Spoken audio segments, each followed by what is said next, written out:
What was I gonna watch that I didn't watch? What the fuck? My 50 cal exploded?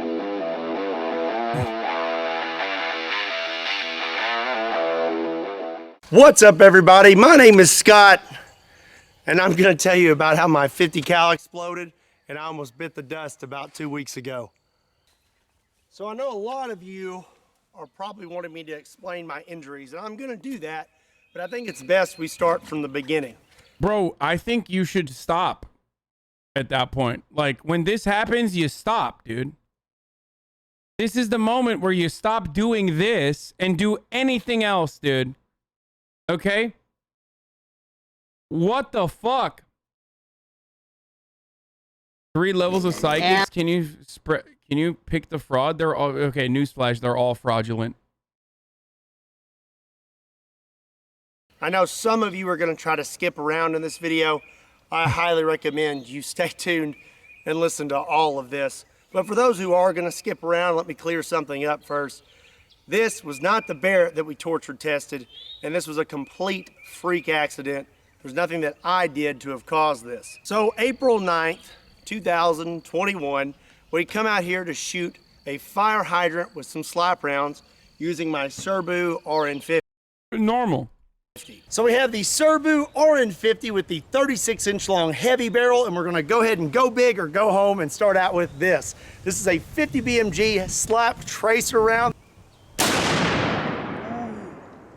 The slap rounds tend to go a little to the right, so I aimed a little to the left, but this one actually hit true to where I was aiming. We hit right here, and you can see that thing is smoking. And then we blew right through the back of this thing. Everything was going pretty smooth. We shot the fire hydrant several times, but the slap rounds were acting a little funny. One of the slap rounds hit like 1.5 feet low and to the right. I say we hit it with one more slap round, but this time aim for the thickest part of the fire hydrant and see what happens.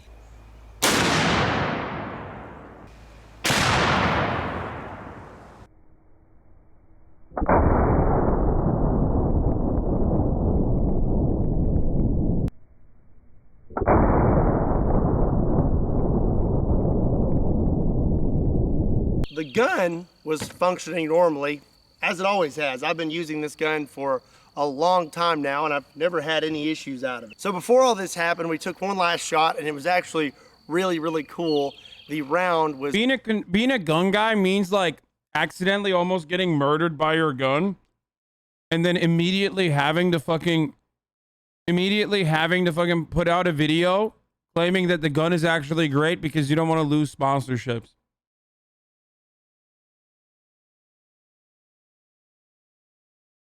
No, it was actually great. It was my fault. I fell down the stairs. Guns are still very cool and very good. Stuck out the back of the fire hydrant. This is a 50 BMG silver red tip armor piercing incendiary tracer. So we went through the top of the fire hydrant. Look at that. Oh my gosh.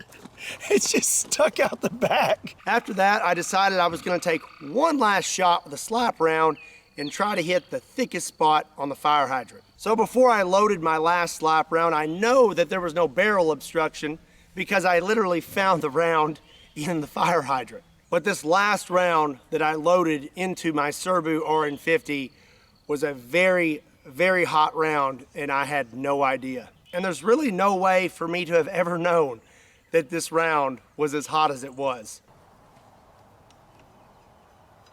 Is it TOS here? So here you can see me taking the last shell casing out, and now I'm loading in the slap round.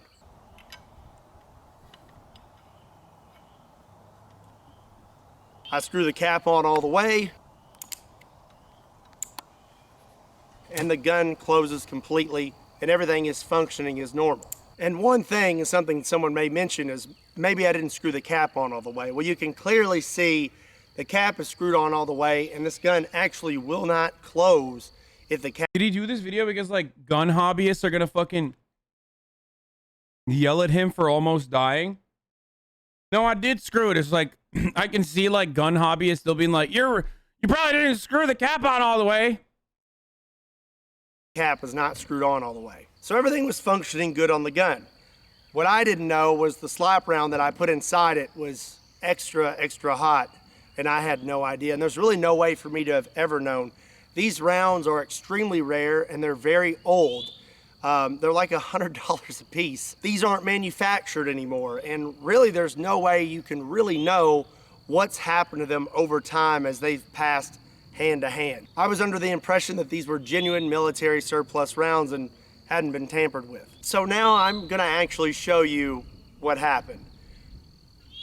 It's not graphic. All the graphic stuff happened after the fact, and I'm gonna tell you all about that, but I am gonna show you what happened just so you can see what happened to me that day.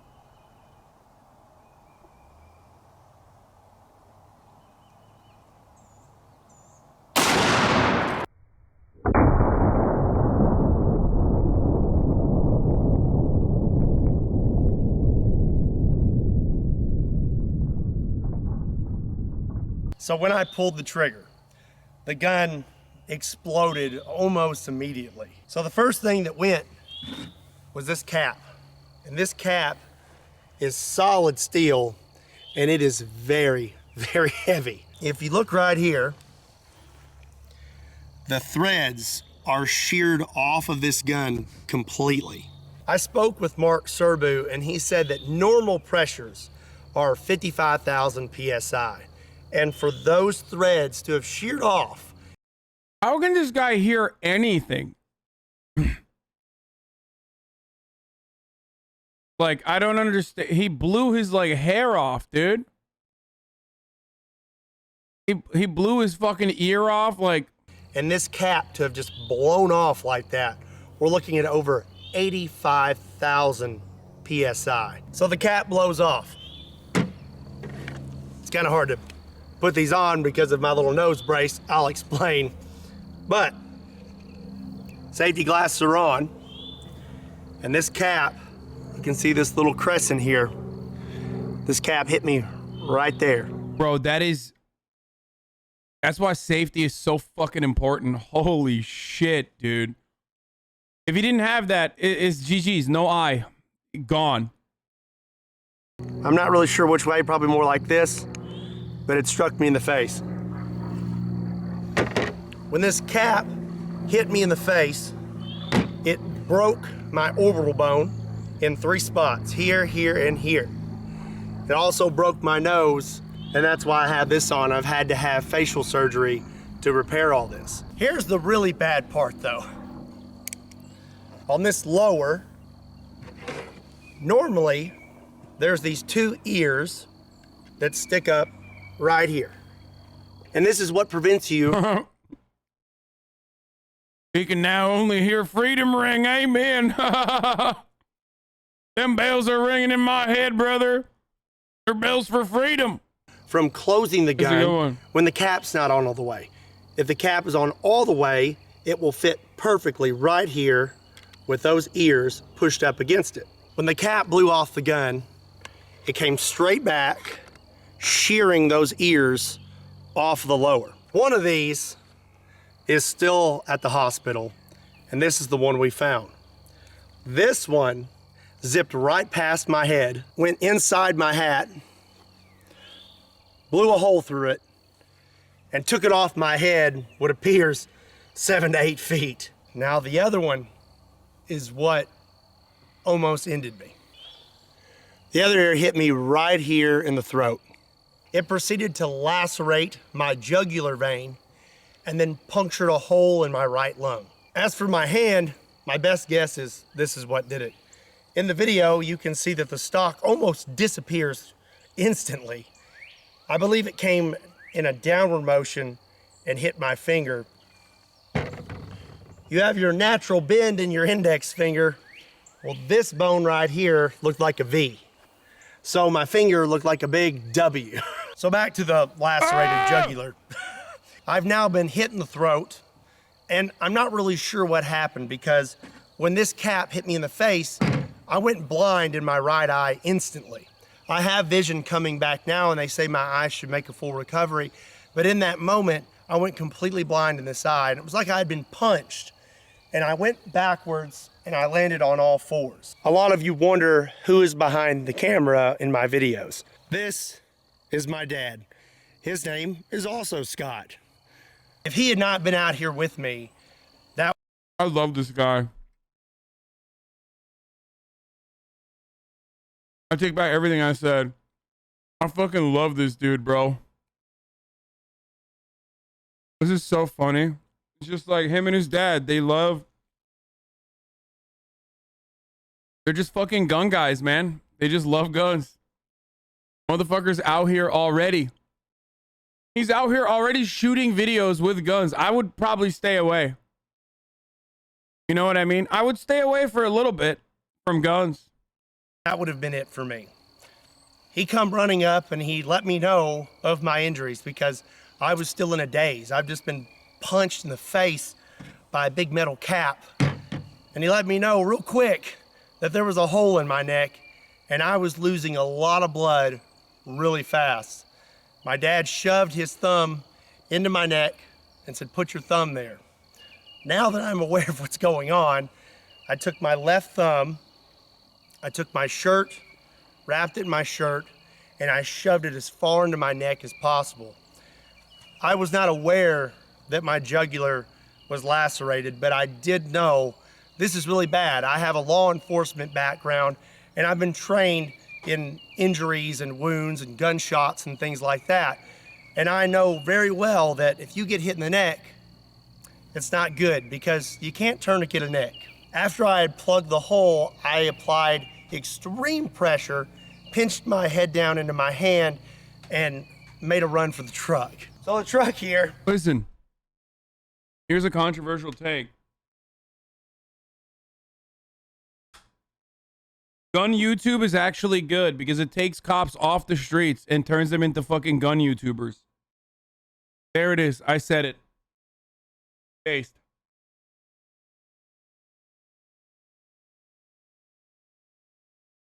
Instead of being fucking criminal ass cops on the streets, these motherfuckers are busy shooting their fucking faces off with discontinued military rounds that they think are superior grade.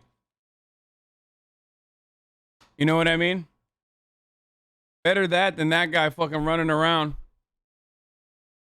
Luxury beliefs? What? Was right near us. There's a trailer attached.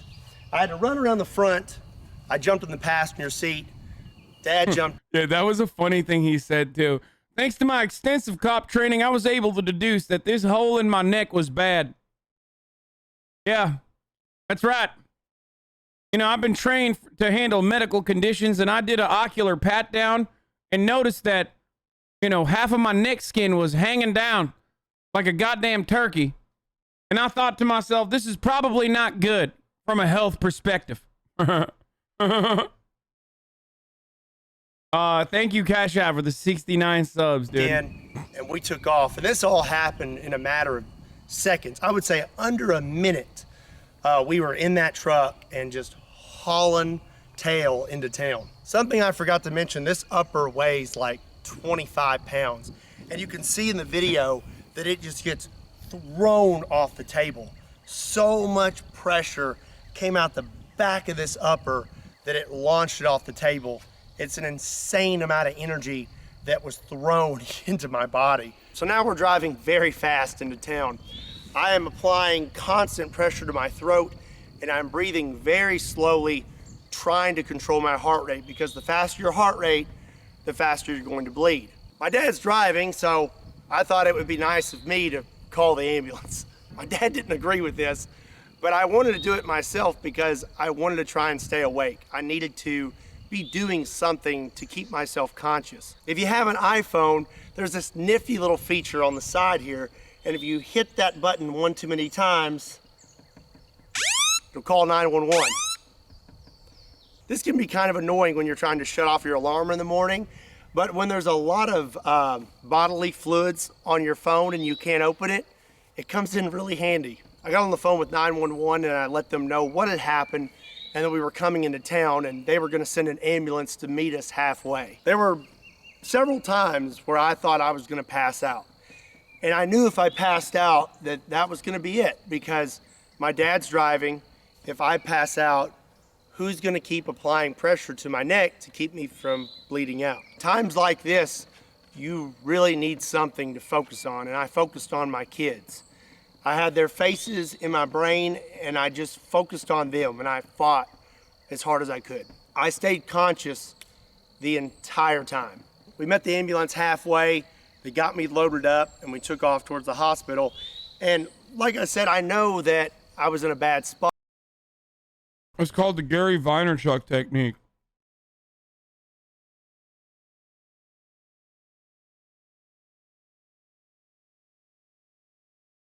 Yeah. He was getting super motivated to survive. And I don't know if you know this, but if your jugular is completely severed, you have 30 seconds. I knew that being hit in the throat, I may not have much time, but the closer we got to the hospital, the more my confidence built, and I thought, hey, maybe I'm gonna be all right. When I was in the ambulance, I asked them to cut my shirt off because I was having trouble breathing and I thought maybe I'd been hit in the chest as well. They cut my shirt off, there wasn't anything there, but when I got to the hospital, they x-rayed me and they said my right lung had collapsed because it had filled with blood, and that was from this little guy here puncturing my lung as well. So from there, they had to intubate me while I was wide awake, and I tell you, that is not fun. Take this long metal rod with a point on. Hey. Luckily, this fucking happened at a hospital where, you know, there was at least like, you know, ER capabilities.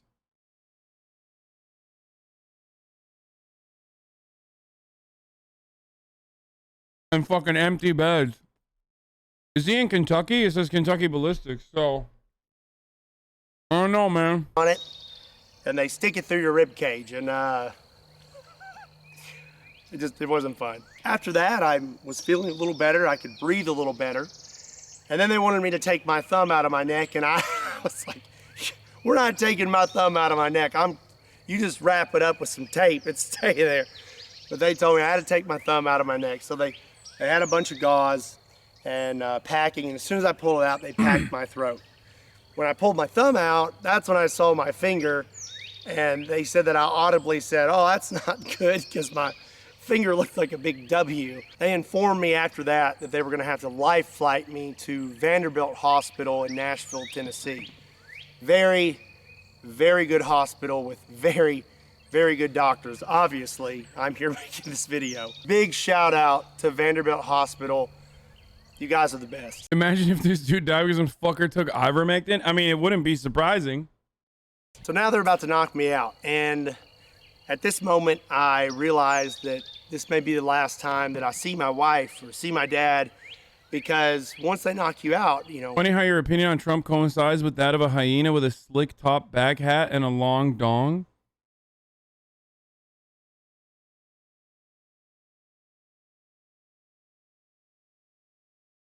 Dude, what the fuck was that, dude? Did you have an aneurysm? What? That's it. Either they're gonna fix you or you're not waking up. My wife had arrived. I called her in there. I held her hand, and we had words. And then I called my dad in to pray.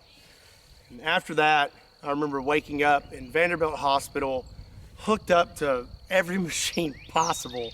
I'm gonna throw some pictures in here. So they did a number on me. So you can see this cut here, and this actually goes all the way down to right here. To repair my jugular and my lung, they had to open up my chest completely. Dude, you could put a fucking lav mic up in that hole, dude. It's crazy.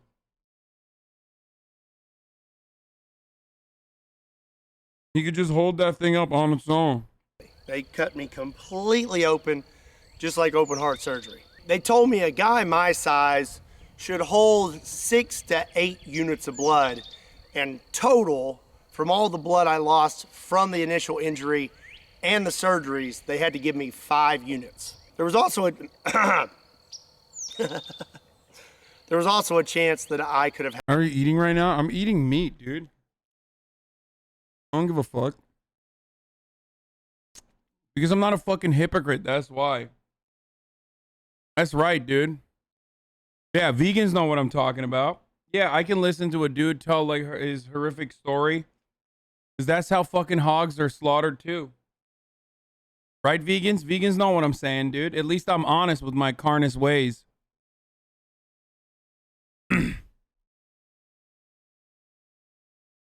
had a stroke.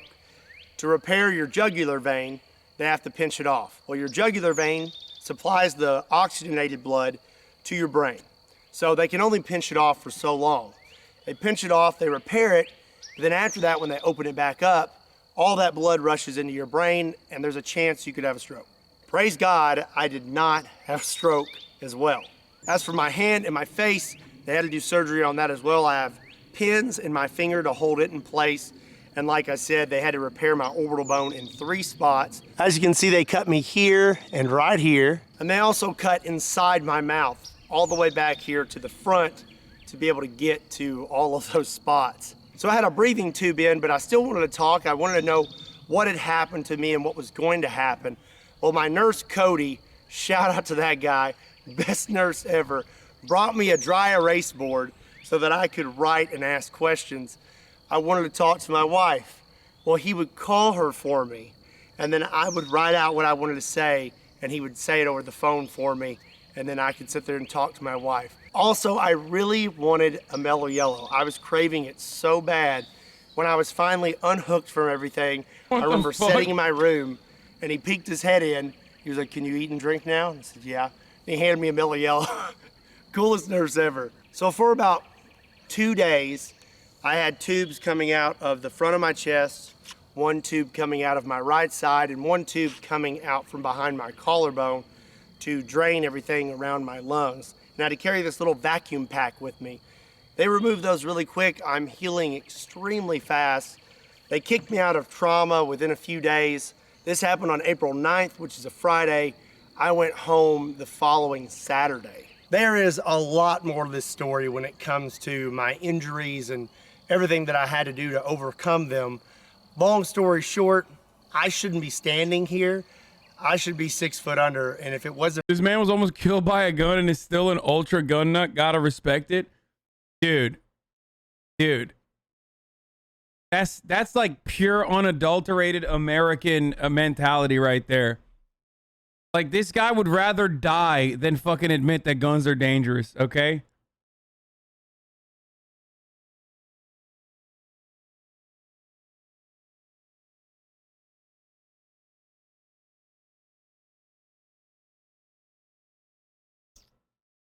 A lot of these gun weebs on YouTube are unironically Bernie bros, I feel. Wait, really? No shot. I mean, there are definitely Bernie bros who loved Bernie and are gun nuts. I know a couple. Mellow Yellow is a Coke's version of Mountain Dew. It sucks. Oh, ew.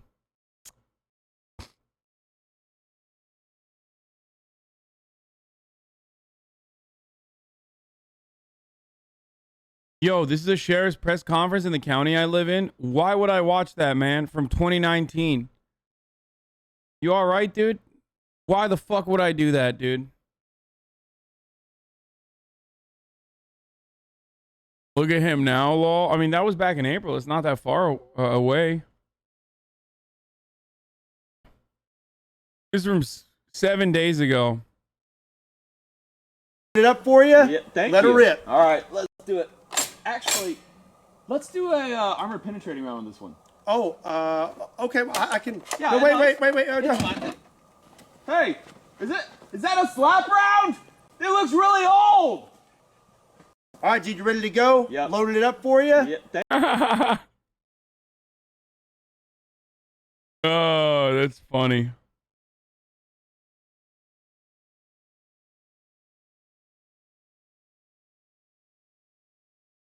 I'm a Bernie bro and a gun nut. I feel like as long as your country has the resources to track, monitor, and train the public on how to use firearms, no weapon should be out of the reach of the citizens.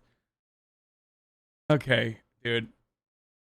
I mean, I agree with like the first part. I think that guns should be heavily regulated and everyone should get the proper training to be and demonstrate that they are capable of using it appropriately and, you know, demonstrate proper gun safety, all that. But no weapon should be out of the reach. Like, what do you want? A fucking Stinger missile, dude? You want... No weapon should be out of the reach of civilians. And yes, that includes rocket-propelled grenades, baby.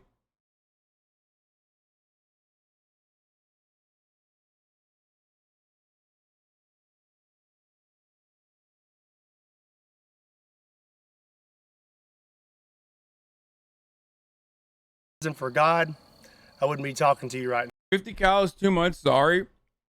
It's not though, because like the real take is that shit is so expensive that like, that's not going to be like no one who's like going to use that for assassin. It's not easy to use and it's incredibly expensive and they're rare. So I don't give a fuck about people that buy 50 cals. Like they're nuts. Like they're just, they're literally nuts.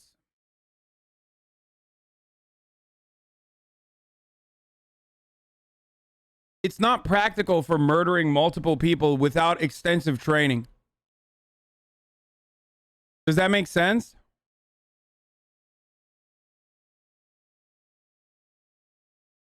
Whereas an AR-15 is like literally just so easy to use, very low recoil, incredibly effective at like, you know, hitting multiple targets. 10 tips for pandemic gun buyers.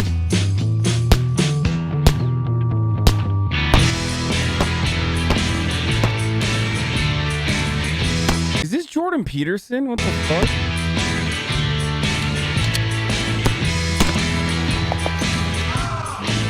Hi, I expect today's presentation to be watched by a lot of people who've never seen me before, so we're going to have to adjust the format a little bit. A rental truck is easy to use for multiple targets as well. Yeah, except a rental truck is also used to, you know, go from place to place, dumbass. Whereas a gun is only to kill. So what the fuck kind of dumbass argument is that?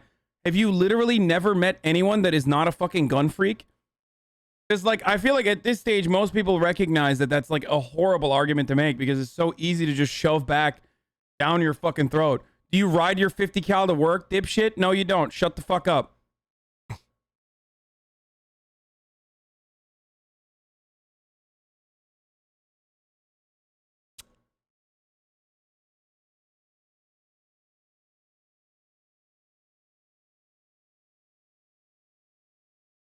You will spend more on the optics of a 50 cal than the gun itself. Yeah, the 50 cal is like a self-regulated fucking weapon. The problem with like an RPG or some shit like that, or explosive rounds, for example, is that even if it's really expensive and really hard to come by, you can kill multiple targets with one if you are successfully able to fire one off.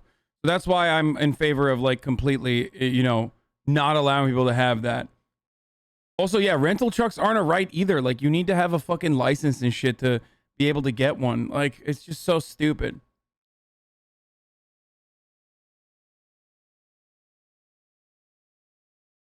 What is this? Using a car as cover? Hi, we're at one of our training facilities and we're talking about using a car as cover. Quite a few viewers have asked about this topic, so here we are. Now this comes with a couple of things. First, forgive the redundancy, but the explanation of the difference between cover and concealment. Concealment is protection from enemy view, cover is protection from enemy fire. Another thing is, some time ago, I did a presentation comparing the difference in power of AK platform versus AR platform rifles, and part of that was shooting a car. And part of that process was shooting through 2 car doors. And I found that both 5.56 NATO and 7.62 by 39, about half of the rounds I fired went through 2 car doors and still had enough power to go through multiple layers of 3/4 inch plywood. The car doors could not be counted on to consistently stop those projectiles. So if car doors won't stop 5.56 NATO or 7.62 by 39, we can infer that they also would not stop 7.62 NATO or 5.45 by 39. I also consider it axiomatic that car doors are not going to stop 300 Winchester Magnum, 30-06, 8mm Remington Magnum, 7mm Remington Magnum, 6mm Remington Magnum, 243 Winchester, 30-30, the list goes on. In short, car doors cannot be counted on to consistently stop projectiles from serious rifle rounds. So that brings us to 3 questions for today. Bro, this guy brought up every bullet. I've never seen a more thorough YouTube video. Like, he's like, I feel like he's going to bring up bullets that have been decommissioned. You know what I mean? Like a musket round. Like, he brought up every round in the history, dude. He's got ancient wisdom, dog. What the fuck? You like guns and name every bullet? This motherfucker just did, dude. He just did. He knows all of the albums of guns, okay? He knows all of the albums. One being, should you use a car as cover? And I would say, not if you have a viable alternative.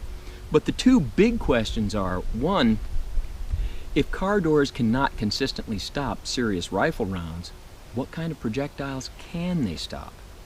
And the other question is, it's always what I'm parts asking. Of a car dude, I'm always asking that question, dude. that are more bullet resistant than other parts of the car? Well, I've got a couple of cars, I have a few guns. Let's find out. Now what we've got here is our favorite target, soda jugs, and they're sitting on this cooler just to get them up to the right level. And I'm going to shoot from the driver's side, and I'll shoot from a distance of 7 yards, and we'll shoot through the trunk. And the gun I'm going to start with is this Colt government model, caliber 45 ACP, and I've got it loaded with 230 grain full metal jacket round nose. Oh my God.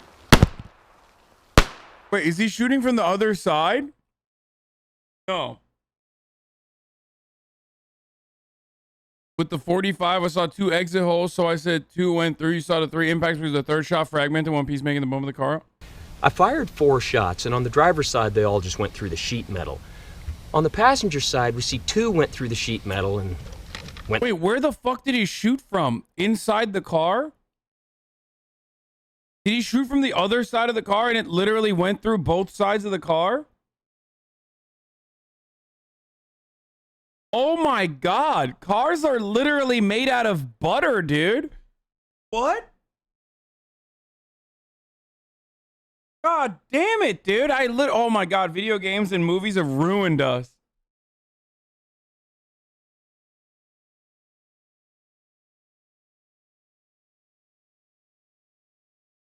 Someone in the chat said, guns are OP, please nerf. Through our soda. But 2 of these rounds hit at enough of an angle that they hit back here where there's several layers of metal, and they were stopped. So a car stopping a bullet has a lot to do with where the car gets hit. Now I'll set this up again and we'll do this same process again, this time with a Beretta 92FS caliber 9x19, and it's loaded with 115 grain full metal jacket round nose.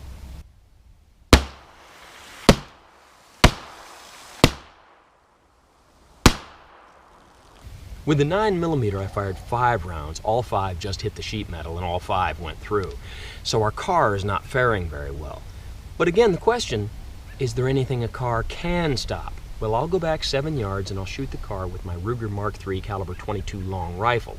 And I've got it loaded with CCI Mini Mag 40 grain copper wash round nose. Let's see if the car can stop this. It will. Oh my God, I was wrong.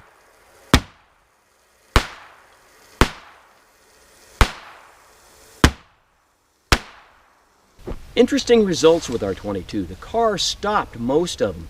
You can see the hump here where the bullet almost went through. And even the bullets that went through had very little power left. Only 1 penetrated a soda jug, and the bullet was still in the first jug. It had very little power left. So it would appear a car fares pretty well against a 22. And remember, this was only 7 yards. From a meaningful distance like 50 or 100 yards, the car... Bro, one of those didn't even... One of those is inside the Shasta bottle currently.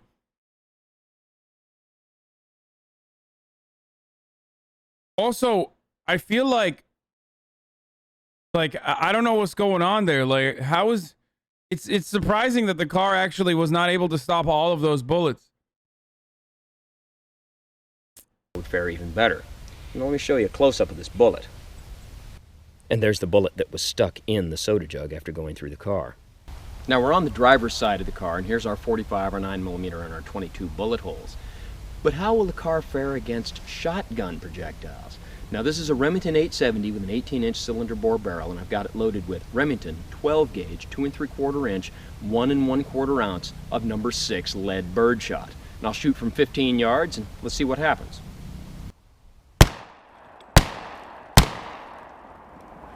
Well, the birdshot Pepper and all with them. That's that pepper. Was devastating to the paint job, but none of those pellets went through the metal. However, a couple of them did go through this tire. I can feel the air coming out. It'll be flat soon enough. But let's see how we do with buckshot. Now I've got the shotgun loaded with Federal 12 gauge 2 3/4 inch double-aught buck 12 pellet. And again, I'll shoot from 15 yards. Dude, this guy is like, I've never seen someone so thorough. There's no shot he's all right. I feel like he's not all right. I don't know what's going on up there, because this is the most thorough gun nut I've ever seen. I mean, he's great, but like also terrifying at the same time. You know what I mean?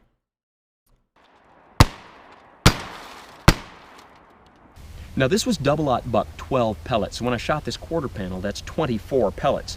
And even though this was already compromised, none of those pellets went through to the other side of the car. Now with the door, this is again 2 shots, and that's 24 pellets. But the real story is on the inside of the door.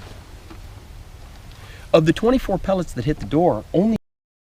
Bro, he literally sounds like a Twin Peaks character.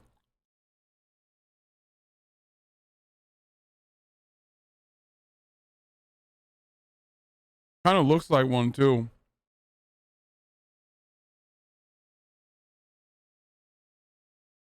Like I can see him being in like a scene. Stolen from chat? What? only about 10. People see him as an authority because he's one of the few gun tubers who's actually killed someone in self-defense. Wait, what? That's your bona fides, dude? You get your fucking street cred by murdering someone? What the fuck?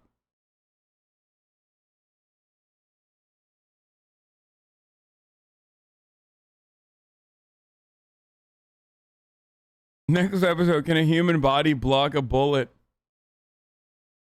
Went through the door, and somewhere in there, the shock broke that window. Just the tape is holding that together. But the real story is on the other side of the car.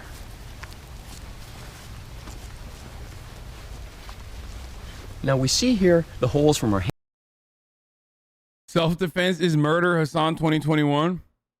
I mean, I need to know what the self-defense situation was about. handgun projectiles, but again, none of those shot pellets went through. And in the door, none went through, only one made a dent in it. So it would appear that against shotguns, a car can be fairly good cover. Now right now, some of you are thinking, what about the stuff that's inside a car door? Well, a car door will have a reinforcing bar in it that will vary in location and size and shape depending on the car. There's also window carriage in there. Some doors will have an electric motor to make your window go up and down. Some will have a stereo speaker in there. So with a car door, it has a lot. You're bleeding out while this guy stands over you explaining the bullets inside of you. Yes, I'm using a government-issued full metal jacket hollow tip on a government-issued Colt 1911. That's right. The bullet that is going through your insides right now is also leaded, therefore making sure that your inevitable demise is swift and very painful. That's right. If the immediate... I don't know. I'm just making stuff up. I don't think you can have a... shut up, shut up, shut up, shut up. Stop, gun nerds. Let me make my joke challenge, okay? Who said he has someone in the trunk right now? Oh, knowing that this man has killed gives him an entirely different vibe. Dude. But really, the story's on the other side. Now, I'm going to turn you around to show you the exit wounds. Oh, Jesus Christ. A hollow point can't be a full metal jacket. Shut up. Shut up. Nobody knows and nobody cares, you fucking loser. Literally no one cares. You're just a gun weeb, okay? I'm making a joke and like 98% of the chat does not know that like, oh, it can't be that. And everyone is just like allowed to laugh, okay?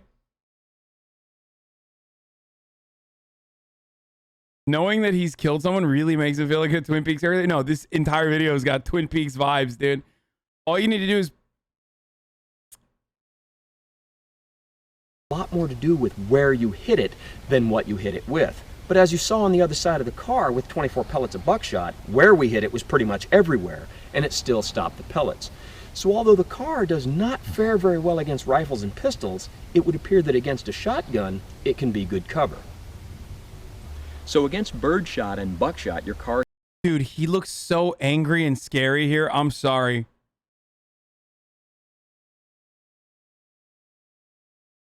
I don't know what. It's just like he's getting progressively scarier. Maybe because now I know he fucking murdered. It was not murdered, killed. Sorry, gun weebs. Seems to do pretty well. But what about a slug? Well, we'll get back to annihilating the Toyota in a minute, but for the slug demonstration I want to use this 2005 Dodge Neon. And I've got my Remington 870 loaded with Winchester Super X 12 gauge 2 3/4 inch 1 ounce rifled slug. And I'll shoot this door from 15 yards. Holy shit. Now, I didn't put any target behind the car because I figure anything that can make a hole that big still has plenty of power to do a lot of damage to you. But I fired 6 shots and only 3 of the slugs actually went through. Oh, and none of them hit this window, just the concussion broke it. So let's see how our car doors fare against a handgun. I'll shoot from 7 yards through the driver's door and we'll see if the projectiles will pass through the front passenger door into our soda jugs. The handgun I'm going to use is a Sig Sauer model P229 caliber 40 Smith & Wesson. And the ammunition is Winchester Ranger T. It's awesome. He has it in his, like, he just always pulls it out of his pocket. Dude, this guy's great. 40 Smith & Wesson 180 grain jacketed hollow point. A viewer sent me this and asked me to test it, so here we are. Also with the Ranger T, questions came up about its role as a law enforcement ammunition, so its ability to shoot through a car door may be relevant. And I'll try to spread the shots in the driver's door out to account for the variables inside the door. Let's see how we do. Oh my god, he's like teaching criminals how to fucking avoid cops. He's like, yeah, it's relevant. Who's asking this question? Crimers, dude? I don't understand. Like, if someone's asking that question, that's awfully suspicious, my friend.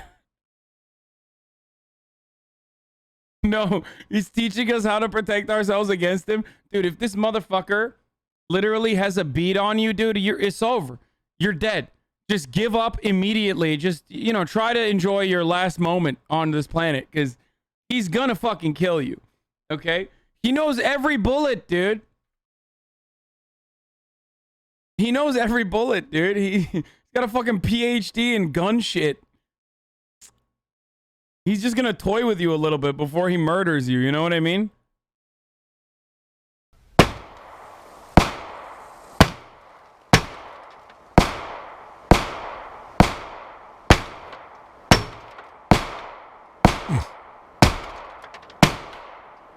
Now, I fired 13 shots, and as you can see, I tried to spread them out.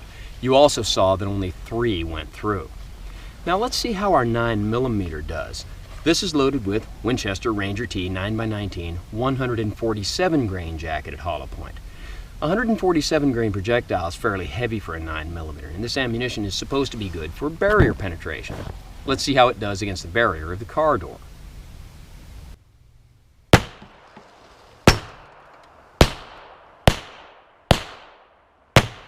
Bro, cars are low-key not that bad. Like, what I'm learning is, like, especially if you stand in front of the engine block, no shot, dude.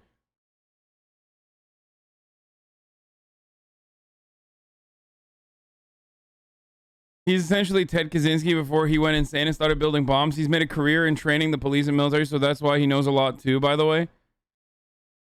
I don't know if I want this guy training anybody, dude.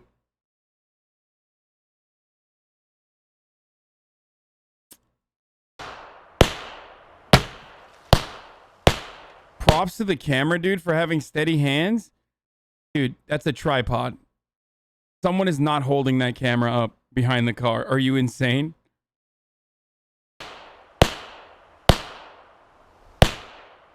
So with the 40, I fired 13 shots and 3 went through. With the 9mm, I fired 15 shots and 4 went through. So about the same percentage. Now, considering on a previous presentation we shot the meat target with the Winchester Ranger T 9x19 147 grain jacketed hollow point and its performance was unimpressive, would you really say that its performance in this car door makes up for that enough to make it worth carrying? You be the judge. For what? Now, there's no question. Why? Why do you need a gun that can penetrate multiple car doors? I don't understand. Why, though? question that the part of most vehicles that is going This motherfucker using full pronouns of guns. Yeah, gun weebs will tell you the grammage of the fucking bullet that they're using, but still be like, what's that then, brother? I don't understand it.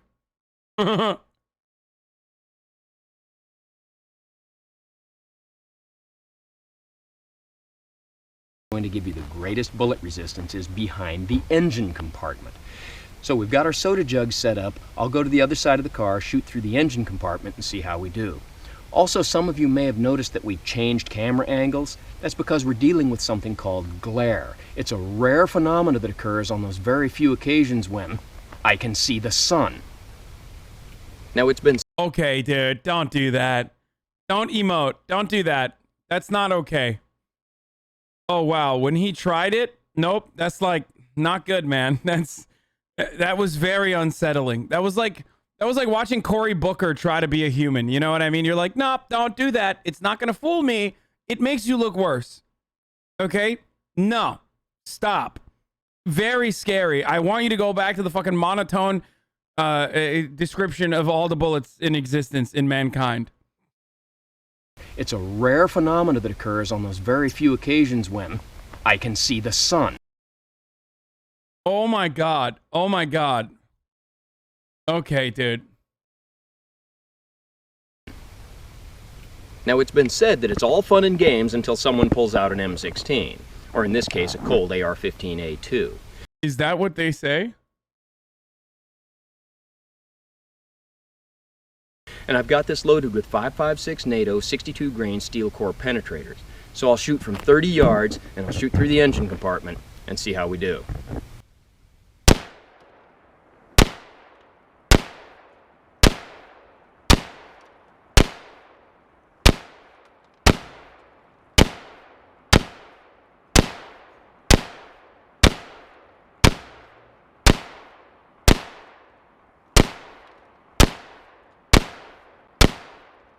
Okay, chatter. Someone in the chat said, yeah, that's what they say in American schools, and that's not funny, okay? Not a funny joke, okay? Shit's already popping off. School started, there's already fucking, you know. And there you have it, 25 rounds of steel core penetrator, and none went through. So the questions we have... So wait, so shit's not penetrating, dude. They call it a penetrator, but, you know, that's...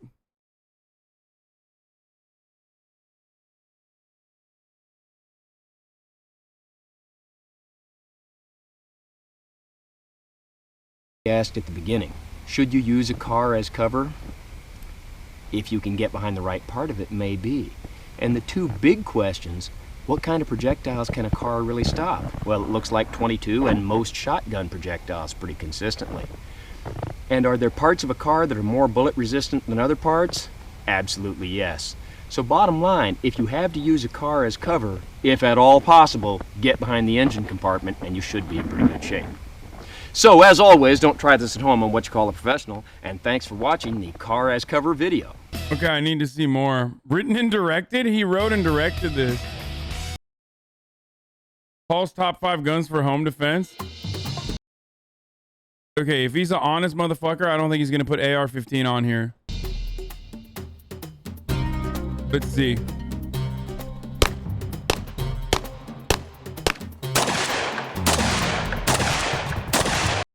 Based on the commentary, I realized there were some points that I had failed to make clear. A lot of people had a lot of misunderstandings, most of which were my fault. So bear with me if I cover material I previously covered. Bear with me if I repeat myself, because there's some points I want to make sure I make clear. Home defense guns come with a litany of criteria to consider.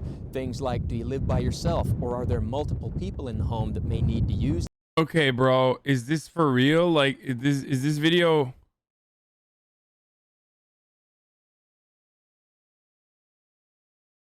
Is he constantly gonna be, dude, he is a comedian. I think that he should never be funny.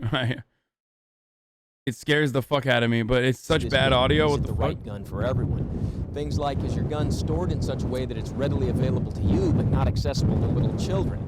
Concerns with over-penetration, list goes. Plain old double-action revolver. Easy to store, very simple to operate. All you got to do is pull the trigger. They can be very effective. My personal choice is the Smith & Wesson Model 29, 44 Magnum. There are a lot of criticisms of handguns like this. One of the biggest ones being that because it's so powerful, it has a great potential for overpenetration and danger to innocent bystanders. That can be a very valid concern, but in my particular case, it really just doesn't apply. Another criticism of handguns like this is because they're so powerful and they have a lot of recoil that they'll really slow you down for subsequent shots. Well, let's shoot it.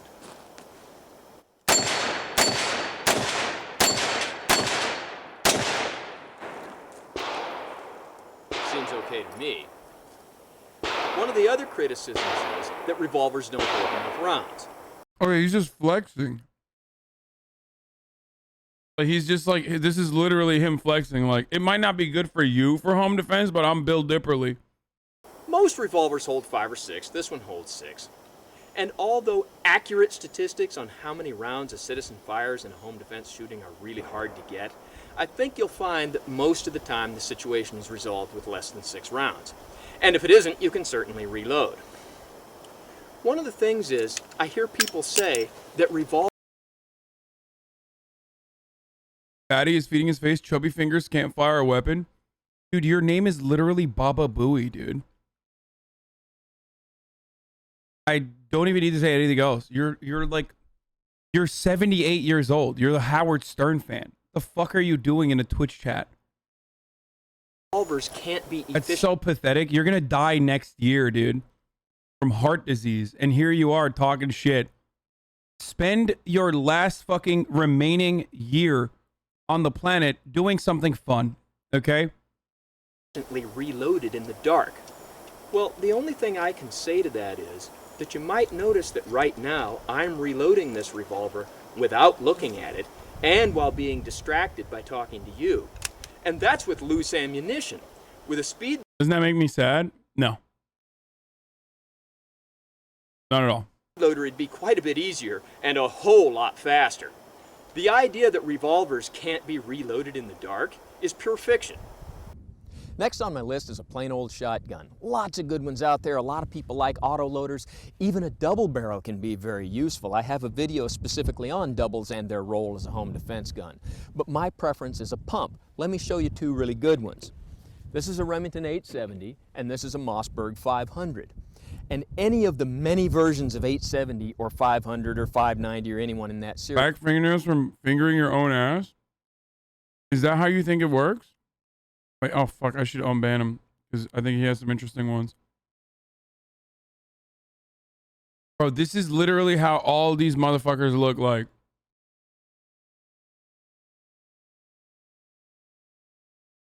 Look at that one message. This is what this motherfucker looks like, bro.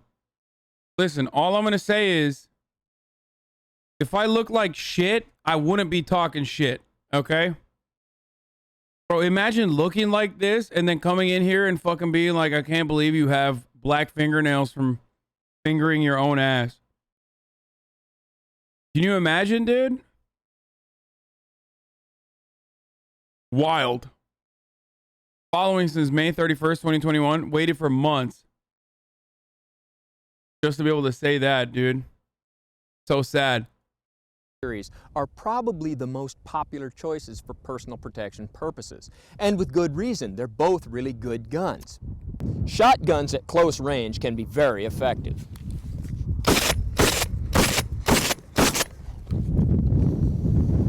And if loaded properly with a small buckshot like number 4 or a large birdshot like number 2 or BBs, they can retain that close range effectiveness while greatly reducing their potential for overpenetration.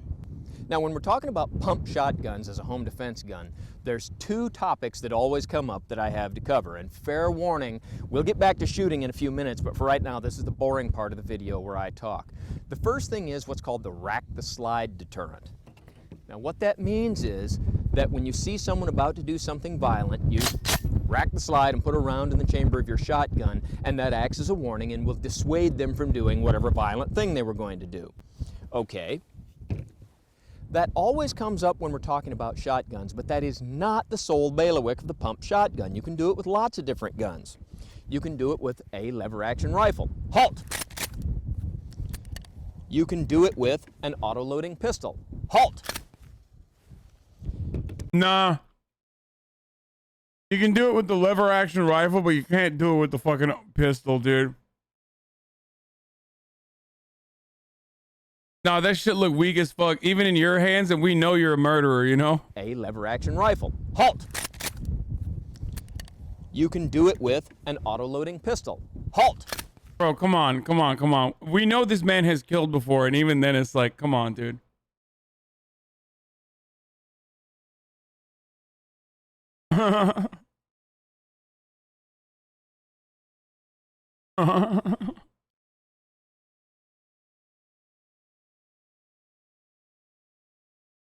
City News has learned a number of Edson residents are in Edmonton ICUs following a Get COVID party in an attempt to achieve herd immunity.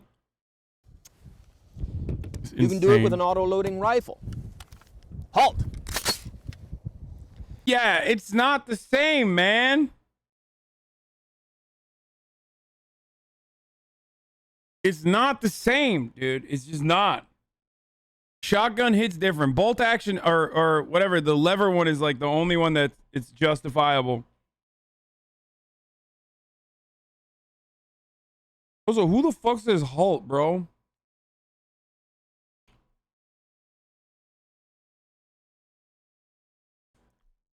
Homie's like a fucking NPC, like a video game character. Halt! The thing is, when you do that, that rack-the-slide deterrent rarely works.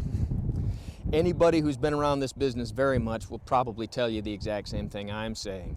In fact, believe it or not, in real life, I had to do that once, and it did not dissuade anyone, and I ended up having to kill somebody. Just my life experience, take it for what it's worth. But I get similar... Okay, bro, that was way too casual, homie. Yeah, he said it. Okay, he fucking said it, dude. That's... I mean, what an incredibly casual way to bring that up. Nope. Reports from other people, the rack-the-slide deterrent rarely is effective. The second thing is the age-old debate of whether or not to store your home defense pump shotgun with a loaded chamber or an empty chamber. There's a lot of people in both camps, and they have lots of reasons to support why they are adamantly one way or the other. I could probably go on for an hour about just this one topic, but I'll try to keep it short. And I'll just cover what I consider to be the top 2 or 3 reasons on each side. As far as reasons to have a round in the chamber, one will give you one more shot. This particular 870 has a 5-shot tube. If you have one in the chamber, you have a 6th. There's also the matter of it allows you to go into action quietly without having to rack the slide. You're not giving away your position or giving away your intent. Both of those things... Wait, what do you mean giving away your intent? Why is your intent to murder someone? Wait, I'm sorry. What? Did he just say without giving away your intent? These are tips for... Okay, at what point are we saying this is a tip for criminals? Like, giving away your position is one thing. Maybe you're hiding. But giving away your intent? What the fuck?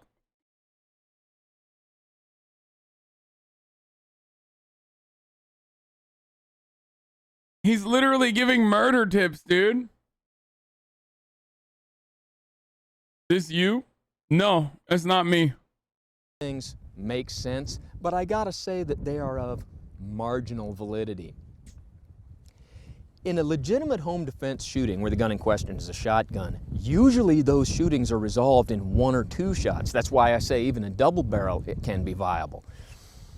And I have yet to find a case where someone fired over 5 shots. Linus murder tips. Dude, he's fucking... What? Hold on. So when you're starting out with a gun like this Mossberg with a 7-shot tube, adding an 8th, I don't think really gives you that much of an advantage. Also, as far as giving away your position, now that makes sense and it is applicable sometimes, but for the most part in a home defense shooting, that just isn't part of what's going on. But the number one reason I would say to have a round in the chamber is reliability. I've discussed this before on the topic of auto-loading pistols. What happens is, if you have a round in the chamber, then to get this gun to fire, you have to disengage the safety and pull the trigger. When you do that, there is a chance the gun won't go off. You may fail to disengage the safety completely, the round in the chamber may be a dud, whatever. But if you have to add the step of putting a round in the chamber, then there are more things that can go wrong. You have increased exponentially your chances of some kind of mishap, usually one caused by you. The most common one being short stroking the slide. So just as a matter of reliability, having a round in the chamber can be a big plus. Now, the reasons to not have a round in the chamber. There's a few of them, two really big ones. One of those is, when you put a round in the chamber of this shotgun, there is an internal hammer in here that is cocked. And if you're like most people, you leave your pump shotgun sitting there at your house loaded 24/7 for months on end. Even if you're somebody who takes your gun to the range. Dude, that's literally it. It's over. That's like the only reason as to why you should never do that. How can people even argue against that, dude? It makes no sense. You should never do that. After hide your intent, I'm not sure. I believe he really racked before shooting that time. Yeah. Oh, you mean when he did a self-defense murder, dude? Yeah, I've seen enough. This guy killed JFK for sure. One day a month, that'd be a lot more than most people do. But even if you do that, you're still letting your gun sit there, cocked, 29 days out of 30. And there are people who will tell you that spring compression doesn't damage anything, but I'm going to tell you that I have seen guns that have incurred damage and that would no longer work reliably due to nothing more than having had their hammer sprung. I will be exonerated. Troy shooting defendant vows. A Yakima, Washington man was arraigned on Monday on charges of manslaughter following the shooting death. Dude, I love that. Bringing a kosher harvest. The Wallowa County chieftain. Wait, he killed an indigenous person?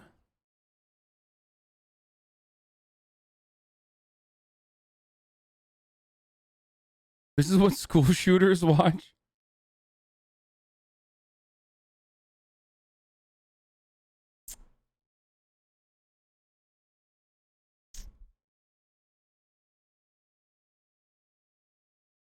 Okay, Benjamin Paul Harrell at 40 appeared before Wallowa County Judge Philip Mendigaran via closed-circuit video teleconference.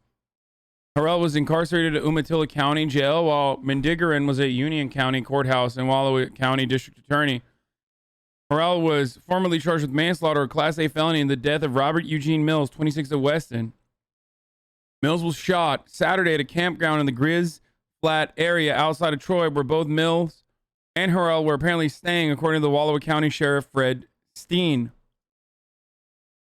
I am not a flight risk. I didn't leave the scene, Harrell said. I'm absolutely confident in that. When the facts come to light, I will be exonerated. No, this is him, I think.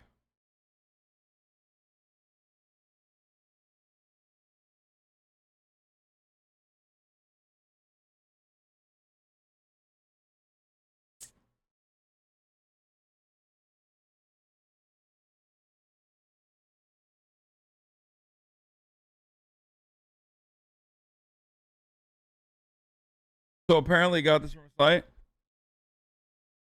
Yeah, he said he shot someone because the guy was trying to run him and his family over with a truck.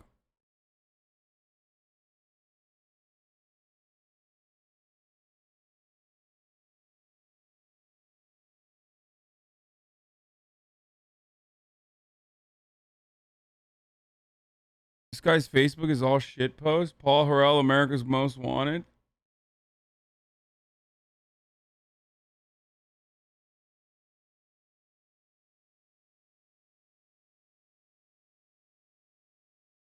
I think they're just making fun of him. That page is a meme page dedicated to him.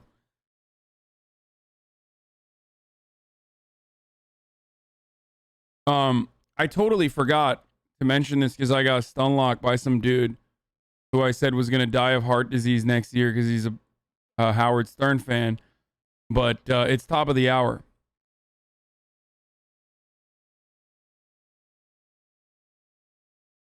And that, of course, means that there's a 6-second ad break coming to you. Gun bed? Yo, Americans are crazy, bro. Gun bed? Bed frames designed for the peace of your mind? It's a joke, right?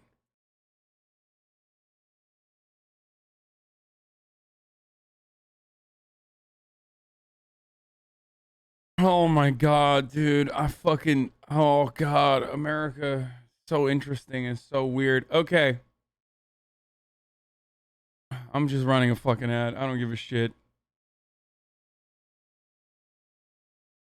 You know how to fucking avoid them.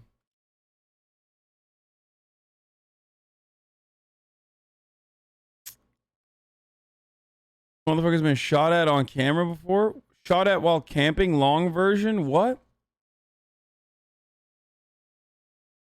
Imagine you are in bed and hear the sound of glass breaking, followed by large footsteps and voices in your house.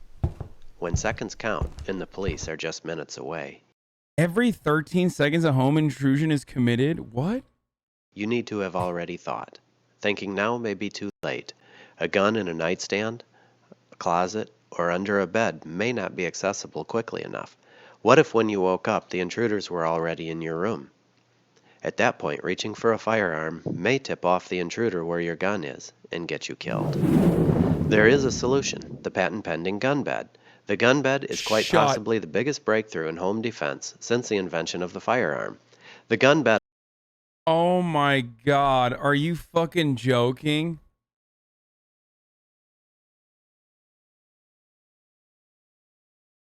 This is a meme, right? That's not real. Fast access to a firearm while keeping it secure, off the floor, out of the closet or the nightstand, and away from curious... Look how hard it is to put it back. Got one speed, baby. Pull it out. Children when locked. In the event you hear an intruder and think it would be wise to investigate, the shotgun can quietly be removed, although I used the loudest racking shotgun I could find, because the last sound an intruder wants to hear is the sound of a shotgun racking a shell. That sound is... Oh, he's no longer sleeping. He's helping out. ...a universal language that may cause an intruder to flee without any confrontation at all. Notice the muzzle goes past the second person's head, and the natural movement brings it farther away from your loved one. For this reason, never store a pistol in the gun bed. Other features include a small cabinet lock for obvious safety and security reasons, adjustable springs that can be moved to change the pressure needed to... There's no shot this is real, right? This is all different kinds of dangerous. It can drop on your head and hurt you. That shit's really heavy. Bro, in that situation, like, if an iPhone falls on your face, that hurts. You know what I mean? Like, it's devastating. Can you imagine now a fucking shotgun falls on your head while you're, like, having sex with your wife, dude? Oh, yeah, it's real. No, it's not, dude. What? All of our products are currently unavailable. What?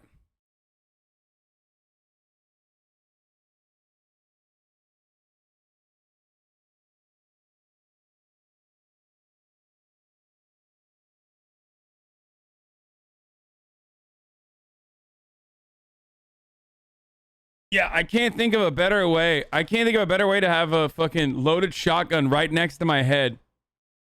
Seems like a great way to do this. Only a divorced man could buy this.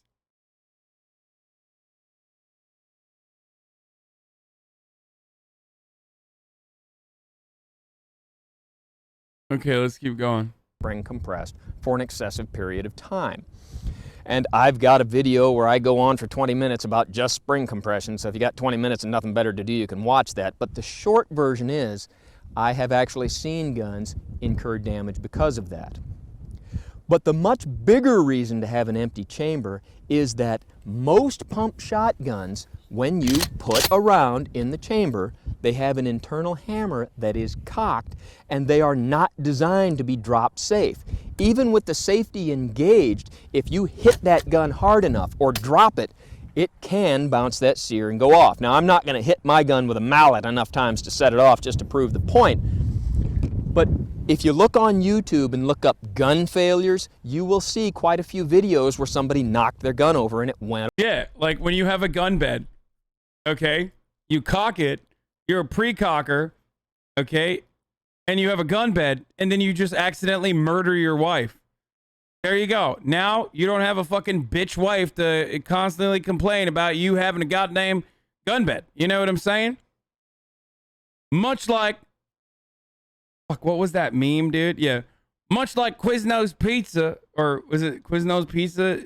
It tastes a lot better when you don't have a bitch in your ear telling you is... Fuck, what is the meme? I fucked it up, dude. What was the fucking meme? Oh, Little Caesar's Pizza. Fuck! Yeah. Little Caesar's Pizza and the gun bed. Much better when you don't got your bitch in your ear telling you it's bad.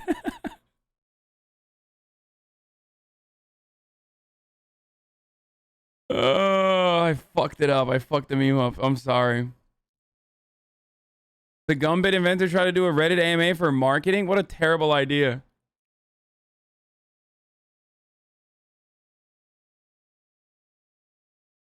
Off. Some of those videos are fake, but some of them are real.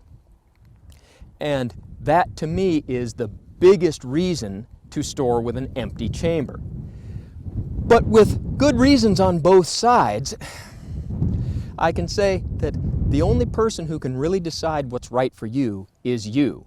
But since we're talking about my favorite guns, how do I store it? Wait, shot the guy 6 times with the rifle while this guy was barreling towards his wife, did not miss once, did not hit the assailant's passenger in the vehicle, level-headed and excellent marksman. Grand jury dismissed the charges and declared it self-defense. Should never have been taken to a grand jury. What the fuck? Wait, there was a passenger?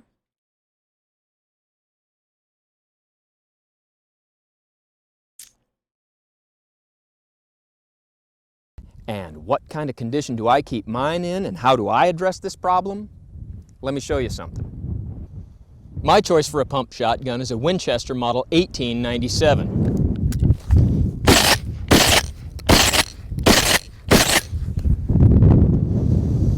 And it works pretty well. Now let me give you a close-up view of it.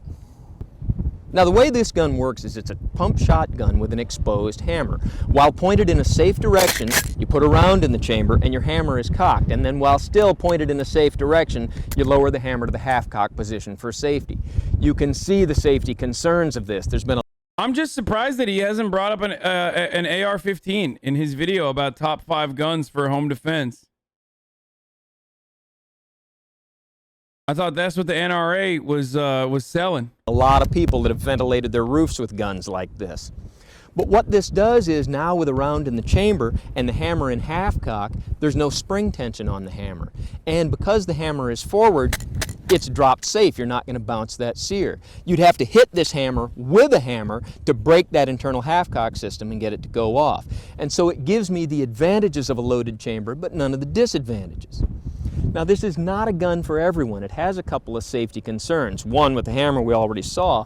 Also, when you work the slide on this gun, what happens is the bolt comes straight back, and if your hand is not in the right position, you can shear the skin off the top of your thumb.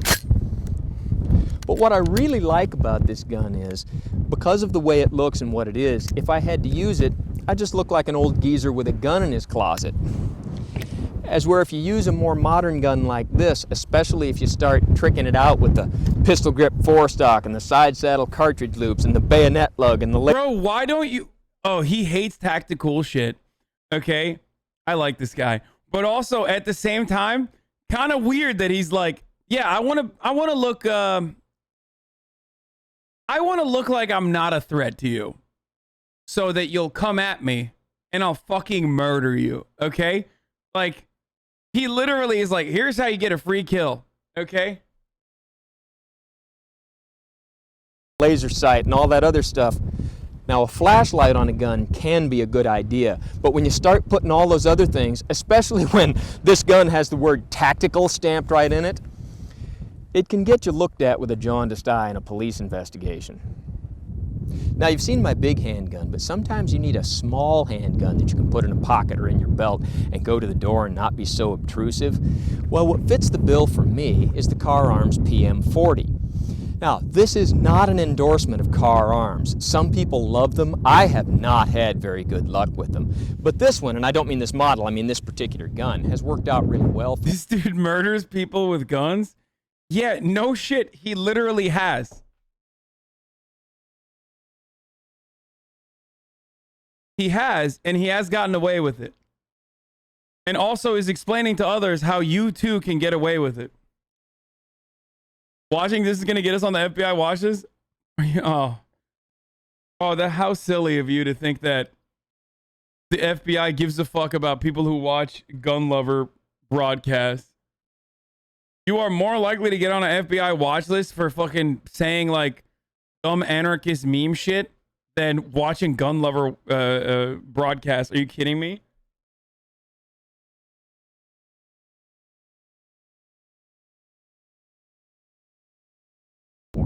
And it's got two big things going for it. One, it's a small gun, but it's still a caliber 40 Smith & Wesson, so it's fairly powerful. And two, it has the tritium illuminated sights, a real plus if you have to shoot in the dark. Did you shoot someone who's breaking into your house at nighttime? Yes. It comes with 2 magazines. I've got a 5-shot magazine in it, but it also comes with a 6-shot mag that has a foot on it, so you can get a little bit better grip on it. So let's shoot this thing.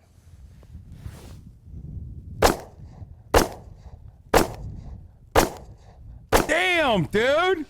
And being an autoloader, this motherfucker is crack shot, dude. You can keep an extra magazine in your pocket really easily.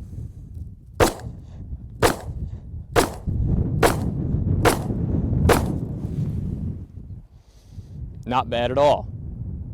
Let me show you another small... Can he light up behind? No, right?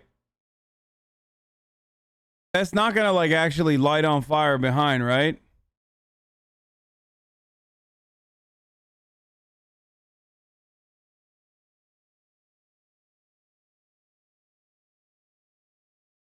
He's like 5 feet away. Watching too many movies, Lamount. I don't know, like if it hits like a fucking rock or some shit.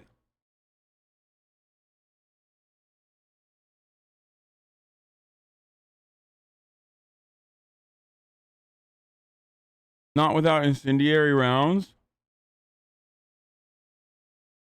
Wait, guys, I'm not saying you like shoot a fucking gas tank and it explodes.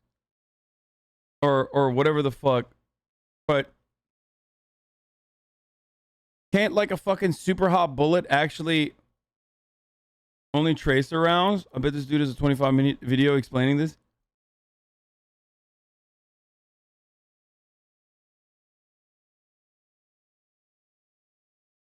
That's the most leftist shit you ever said.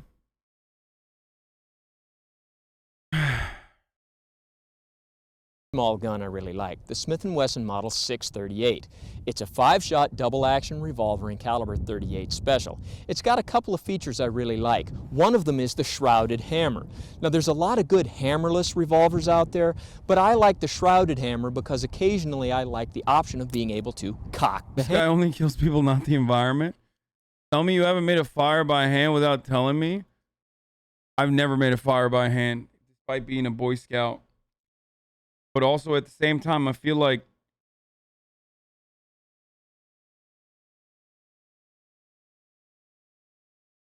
I just meant like fucking like lead hitting like a rock. It really fucking.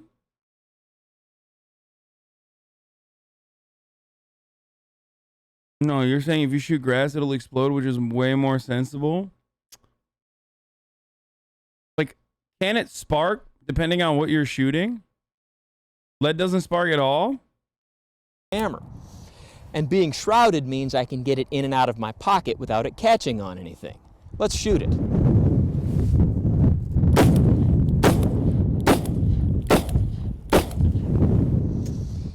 Not bad at all. Now it is just a 5-shot revolver, but there are speed loaders available for it. Now let me show you the other thing I really like about this gun. Another thing I really like about this gun is because it's an air weight, it's very light, I can put it in the pocket of my PT shorts and it won't weigh them down. Also because it's a Bro, who says PT shorts, dude?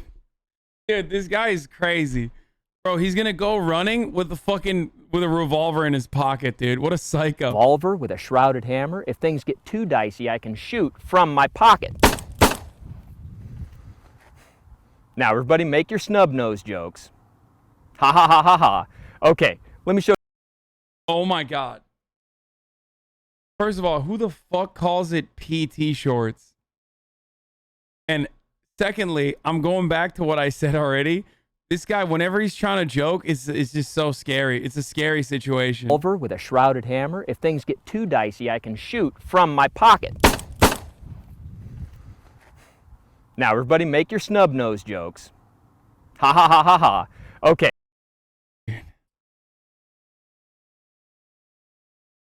Yeah, he shot holes through his shorts.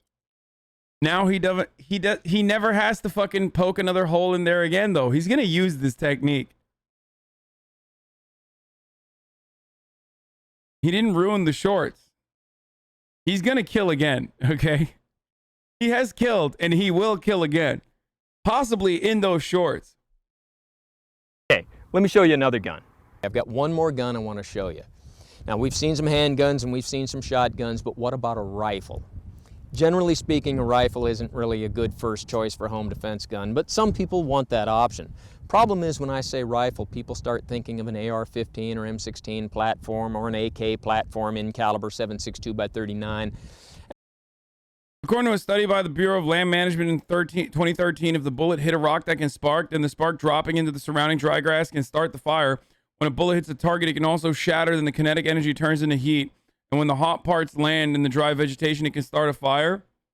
Oh, so I wasn't wrong. Oh, so I wasn't wrong, dude. Thank you, King DDD05. Oh, look at that, dude. Look at that.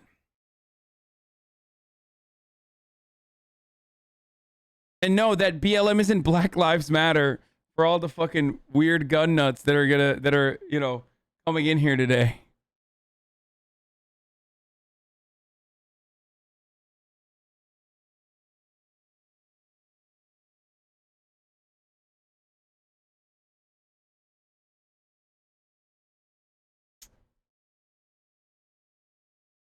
And although rifles like that can be very effective, I heard someone say, the AK-47, when you absolutely positively got to kill every last person in the room.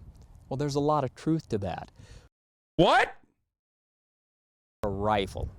Generally speaking, a rifle isn't really a good first choice for a home defense gun, but some people want that option. Problem is when I say rifle, people start thinking of an AR-15 or M16 platform or an AK platform in caliber 7.62x39.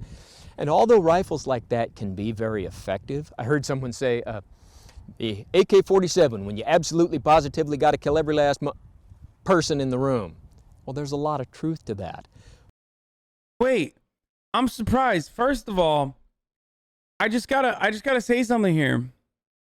That's really interesting. This guy's the most cherished, celebrated gun lover on YouTube. He's obviously OG. He literally has a fucking confirmed kill under his belt in civilian life in a matter of self-defense. And yet he's saying exactly what I say all the time, that AR-15s are not good for home defense because you will never have an entire death squad of dudes that are coming into your house. It's so strange, dude. But 7.62x39 has a well-deserved reputation for overpenetration. And AR-15 platform rifles, which are usually in caliber 5.56 NATO, can have very long maximum effective ranges. The A2 has a maximum effective range by textbook of 550 meters on a point target, which is probably a little more than what you need for a home defense gun. So what gun would I select that would have a short enough overall length to be usable in a house, powerful enough to get the job done, but not quite such a tendency toward drastic long range or over-penetration like the 7.62x39 has.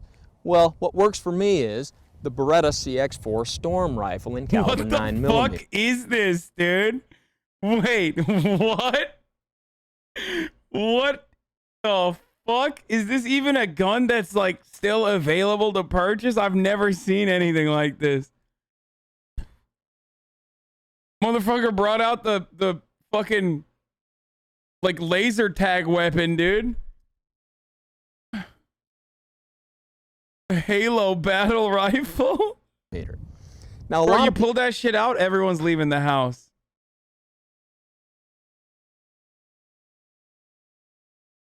They're like, oh, fuck, dude, it's Master Chief.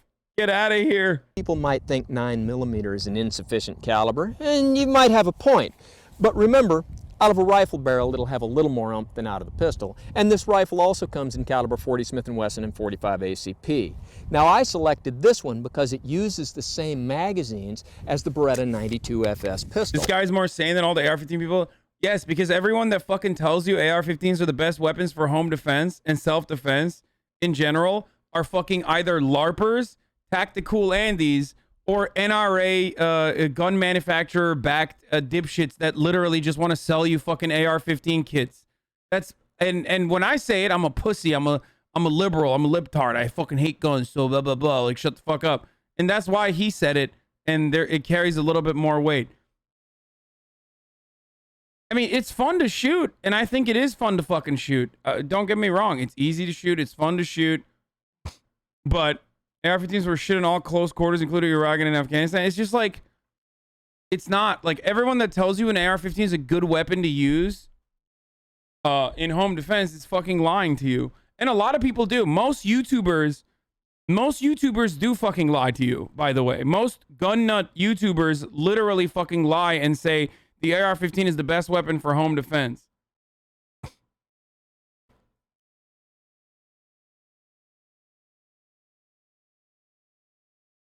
You're wrong. Easy to control, high capacity, hollow point rounds for no over penetration, accurate. It's literally perfect.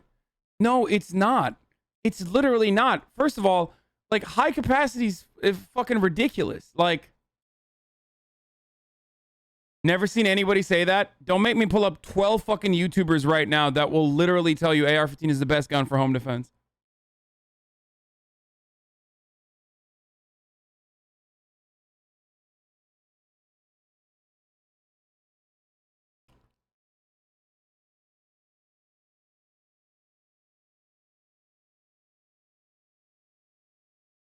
All gun nerds recommend shotguns for home defense and revolver for carry-on defense for women. You sound like a gun weeb. Shut the fuck up.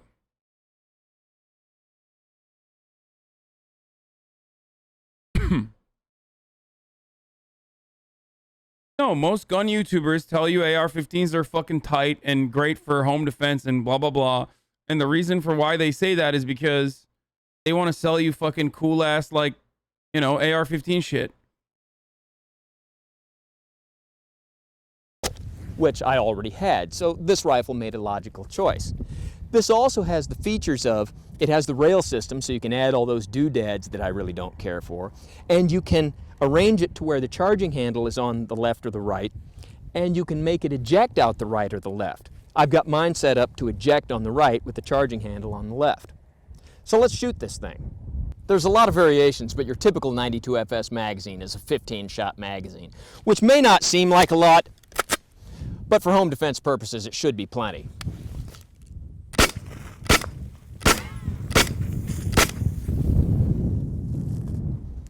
Not bad at all.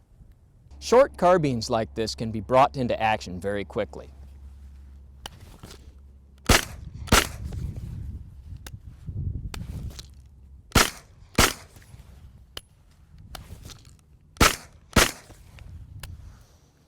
Not bad at all. But there's people that have the tendency to think that rifles like this can be fired from the hip or some kind of assault position, and that'll be highly effective. Let's put that to the test.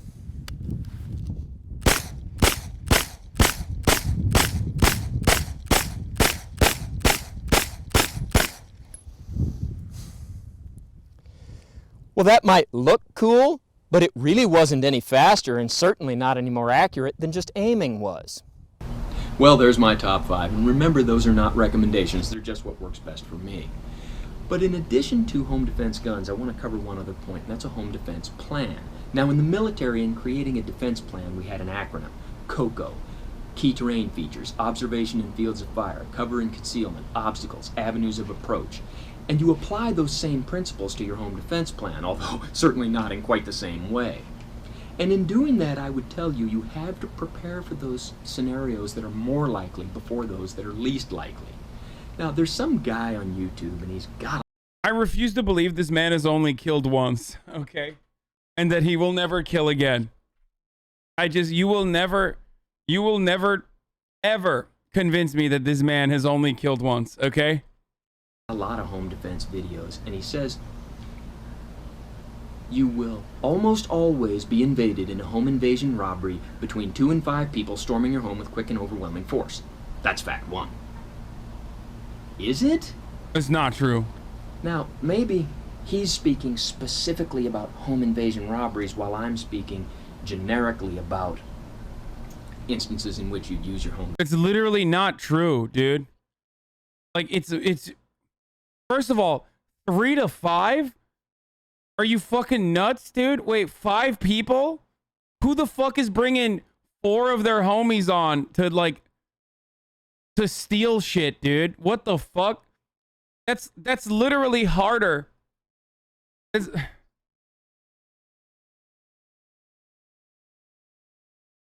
That's literally harder to fucking... One, that's more people that are now involved in the crime. No, I know he's agreeing with me. I'm just wondering who the fuck is just like saying shit like that. A lot of that, look, a lot of that is just straight propaganda to try to sell you an AR-15. Once again, in heavy circulation for a reason. And it's popular for a reason. The only way you can justify getting an AR-15 for home defense is if you fucking are at constant threat of being invaded by 3 to 5 people. Defense gun. But I find that to be rather less likely than the scenario of a burglar. Yeah, like maybe 35 of you live in South Africa. Yeah, like literally not even. Enters your house when he thinks you're not there, and then instead of running when he discovers your home, he does something violent to you. I'd consider that far more likely. One day I was talking on the phone to one of my crew who is... It does happen though, so why not be prepared? Yeah, why not be prepared for a Nicaraguan death squad? It has happened before. Yeah, why not be prepared for 25 people? You know what happened in John Wick? The only time 5 motherfuckers are breaking down your door and assaulting you is if it's the police. Okay, that's it. Is a retired police officer. My front doorbell rings, and he asks, do I need to get that? And I tell him, no, I look through the window. If it's not somebody I know, I don't answer the door. And he says, well, get ready to have the back door kicked in. Because he's dealt with that scenario many, many times. A burglar comes to the front door, knocks on the door, determines you're not home, goes around back, kicks the door in, steals your stuff. I find those scenarios to be far more likely. And not only those, but ladies, that creepy ex-boyfriend of yours that has declared that if he can't have you, no one can. Him coming over to your house and doing something violent to you, or whatever other pervo or rapist, or the list goes on. I find those things to be far more plausible than... But he's right. This dude is surprisingly sane despite how insane he is. No, he's literally right. Like domestic violence cases where, like, you know, people behave in like incredibly aggressive ways towards an ex that they're like have been abusing or have a history of abuse is insanely more common than 3 to 5 perpetrators fucking breaking down your door and they're like, where's all your, you know, cool shit that I need to steal? Like, think about it. What the fuck do you have at your house? What the fuck do your parents have at their houses that would literally justify a 5-man job? Are you stashing drugs? Are you selling drugs? The only time I've ever heard of a 3 to 5 person, or I think it was literally a 5-person like invasion, was because they were dealing drugs in the house. And that's it. There's never ever an instance where like more than 1 or 2 people are fucking gonna come into your house The only time where you are genuinely under threat, that you're genuinely under threat, is if you sell drugs and therefore probably have a lot of cash in your house as well, and drugs. And that's it. I'm gonna remember the $3 million house. Yeah, I'm gonna remember the $3 million house with nothing in it. What are you gonna do? Steal the title, dumbass? Like, seriously, that's my point though. What are you gonna do, bro? Is it worth dying or potentially going to jail to fucking steal a, 2080 Ti? You know what I'm saying? It's not. It's so dumb.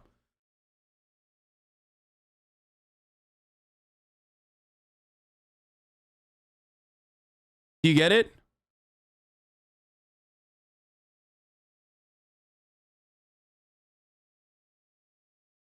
Or if you've done something fucked up to dangerous people, what are you, 14 years old, dude? What do you mean if you've done something fucked up to dangerous people? Like, do you think this is a movie, dude? Like, what do you mean you've done? What have you done? Who are the dangerous people? Criminals thinking logically? Yeah, you're right, dude. Every criminal is actually just fucking totally just violent and psychopathic for no reason. No, dumbass. Criminals are fucking thinking out of self-preservation. They want to make money.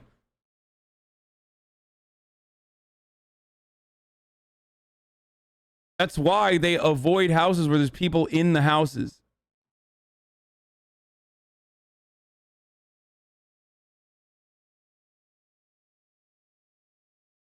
That's exactly the point. Hoggers will talk about, oh, bad guys will get the guns even if they're illegal. It's like, yeah, maybe if they're in a cartel.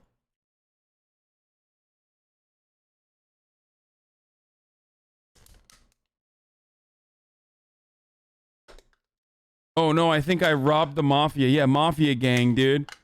14-year-olds, they're like, oh, what if I robbed the mafia gang?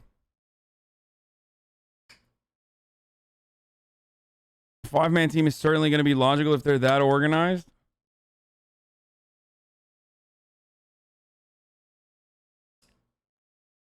The irony is that, like, the most valuable shit that people might want to steal in your fucking house are literally your guns. Okay? That's the irony, is that, like, guns oftentimes are stolen. That's how bad guys end up getting their hands on guns. And that's it. That's the most valuable thing you can grab. Significantly more valuable in the black market, I guess, if you're, selling it to someone else. It's significantly more valuable than a fucking Louis Vuitton bag, even though it is the fucking, originally, if you're buying it at the store, around the same price. Or your electronics. Dude, carrying a fucking TV. Or your fridge. Yeah, dude, they're gonna steal your fucking fridge, dude. Bro, please, guys. Are the only criminals that you're thinking of, like, meth heads or something? Like, what do you mean? Who's gonna try to steal a fridge, dude? No, dude, they fucking steal jewelry if you have jewelry. If you have cash, they'll try to fucking steal your cash.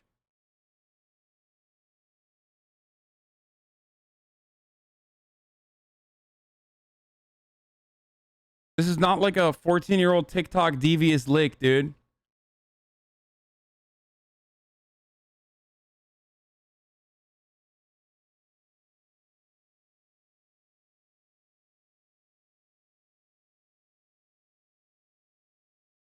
You're arguing with 10. Yeah, I am arguing with 10-year-olds.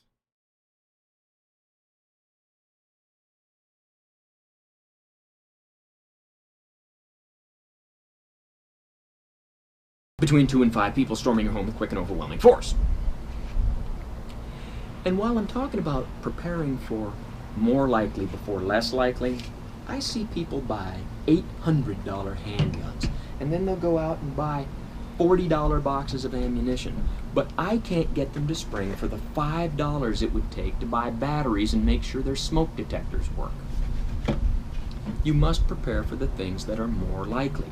Are your household cleansers and poisons out of the reach of little children?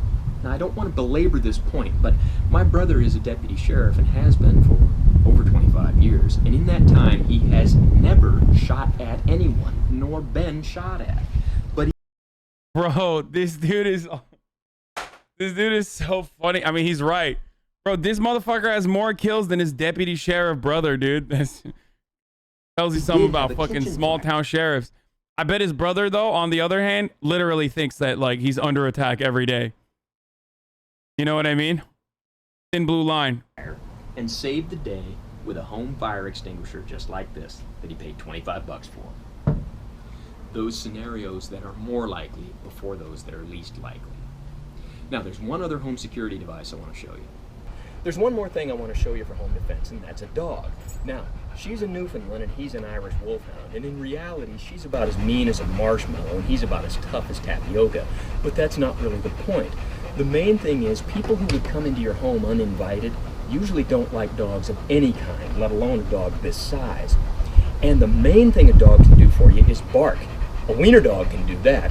I just happen to like these particular breeds. So, as always, don't try this at home. I'm what you call a professional, and thanks for watching my top 5 guns for home defense video. The dog is massive. This was actually a pretty good video, surprisingly. I mean, it's like, I guess not surprisingly, he knows his shit. He's right.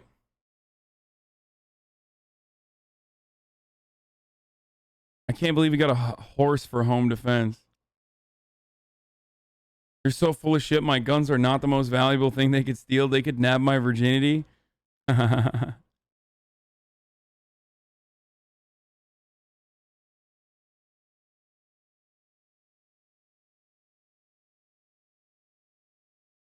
brother's actually a liberal in my hometown of Tapadi, Hawa. Fuck you, dude. God damn it, dude.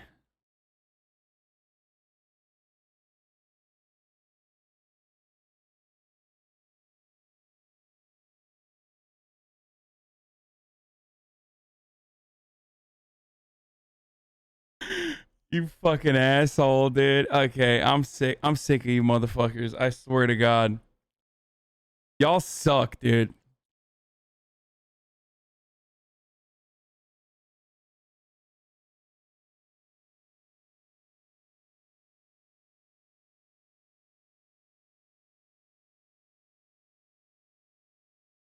Yeah, the town of Top of the Hour. Neighboring towns are every hour. And also 60 second. These are ad breaks. Okay.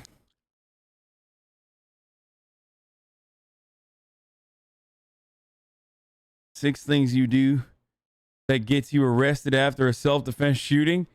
Ethical preparedness. If you're at home. What the fuck? What the fuck is this video, dude?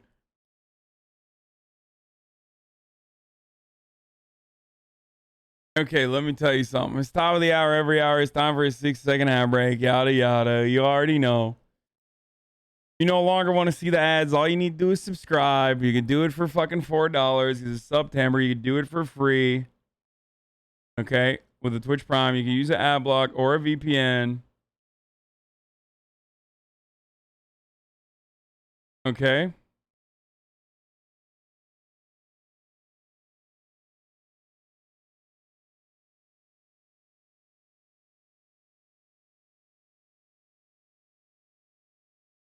That was really good. That was really fucking good. Good shit, dude.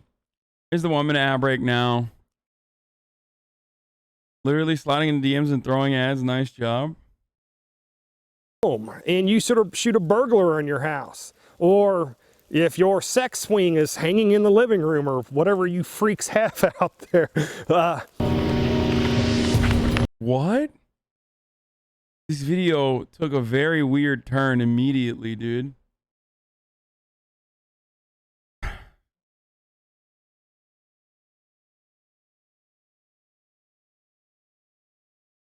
What the fuck? This video was filmed in early 2021. Revealed how you will be forced into a FEMA camp after SHTF. FEMA camps and preppers. This video details how the government will get you to willingly sign yourself into a FEMA camp after SHTF. Oh, after shit hits the fan? Bro, that guy definitely has a gun bed. Dude. Wait, hold on.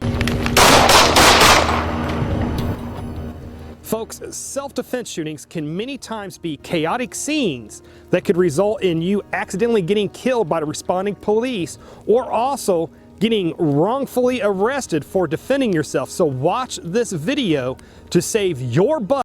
Hogs fantasizing about home invasions, literally the same as Sorkin lives fantasizing about making a speech on the bus. Oh my God, that's such a good line.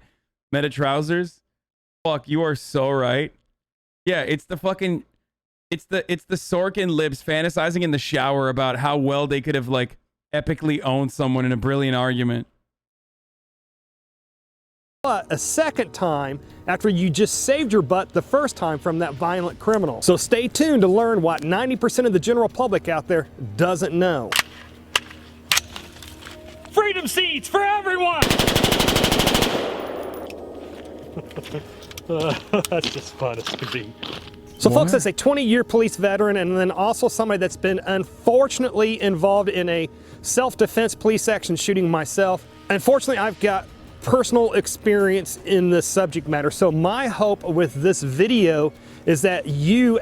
I mean, dude, in 67 seconds, I learned everything I needed to about this guy. He shot a fully automatic weapon. Okay? While yelling freedom seats for everyone, while wearing his police like patch on his fucking vest. Okay? And then immediately followed that up by being, unfortunately, I was in a self-defense shooting. Also, I love when these guys are cops. I love when our cops also, you know, make YouTube videos like, revealed how you will be forced into a FEMA camp after shit hits the fan.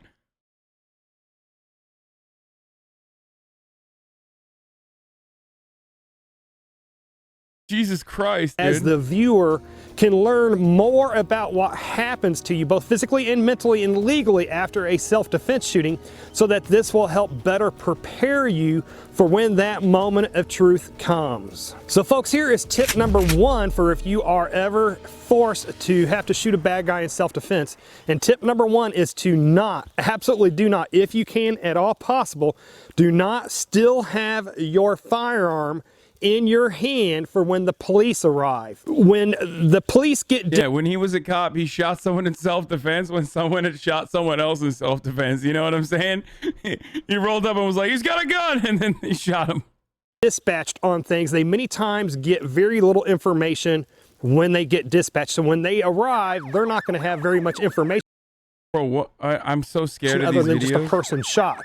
They're not going to know if you're the good guy or the bad guy, or what have you. People have a tendency to scream over the phone to dispatchers. Dispatchers don't get all the information. They don't broadcast it correctly over to the police. So when the police arrive, anybody that has a gun that's not in uniform will be a threat to the police because the police know that's all it takes. So do not have your gun in your hands when the police arrive. Even us police officers are taught that if we are off duty and if we are not in uniform, to not have our guns in our hands when the uniformed cops arrive. Because you know how cops are. We will fucking shoot you. Okay. Here's another thing I will never believe. Tell me that guy's fucking facial hair is real. Tell me a lie. Tell me a lie. Tell me that fucking facial hair is real. And not actually fucking taped on. It's literally not even made out of human hair, okay? He put a fucking broom on his face, dude.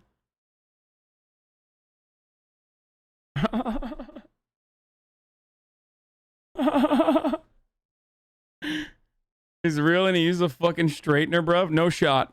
Again, because that is all it takes. So okay, I don't like that he keeps pointing the gun at the camera and then doing like a fake shot. It's very weird. It's like a very this weirdo behavior, dude. Can you stop? We are off duty, and if we are not in uniform, to not have our guns in our hands when the uniformed cops arrive. Again, because that is Like, that's such a weird thing to do. Why does he keep doing that? I don't like that at all, dude.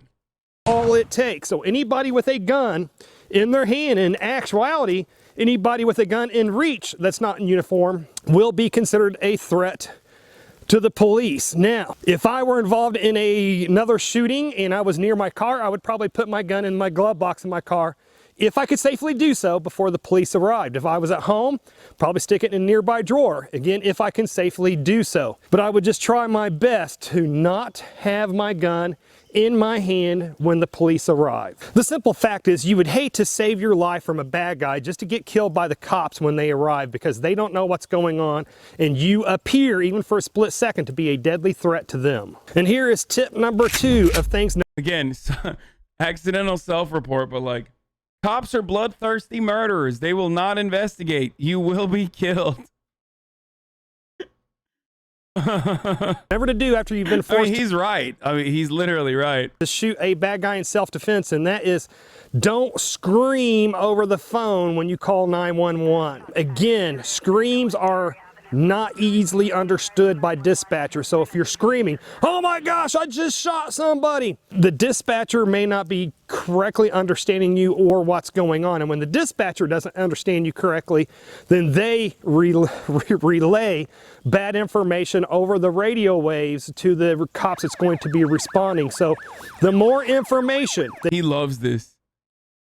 My man absolutely loves this B-roll, okay? This is the second time he's using it. You can calmly give to the dispatcher, then she can relay that information to the responding police. I've just been forced to shoot somebody in self-defense. I am wearing a dark gray long-sleeved t-shirt and green pants.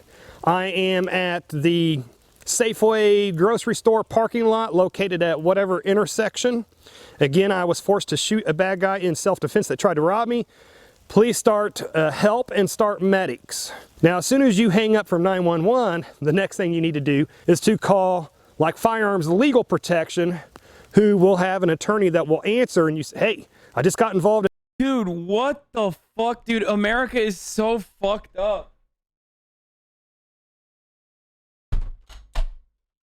I'm telling you right now, dude, like, bro, there's an entire fucking, bro, there's literally like, there's a subscription service for lawyers for you to get a legal kill. You know what I mean? Like, think about that, dude.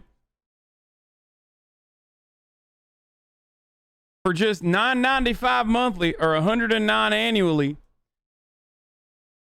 you too can have a lawyer on retainer who will defend you when you get arrested, when you shoot somebody.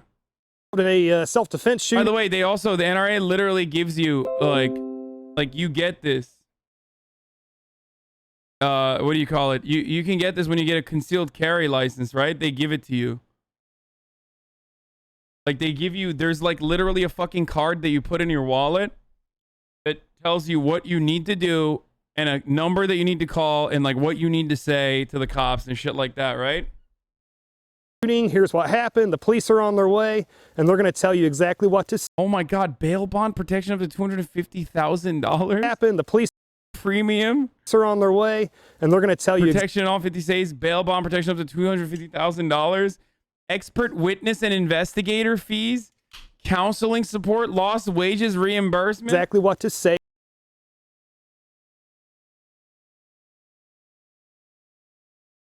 Firearms confiscation payment.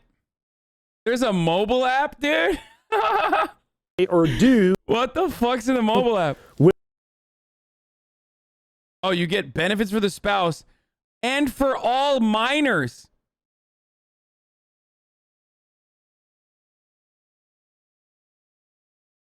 Wait, did someone say cleanup duty? Oh my God, incident scene cleanup.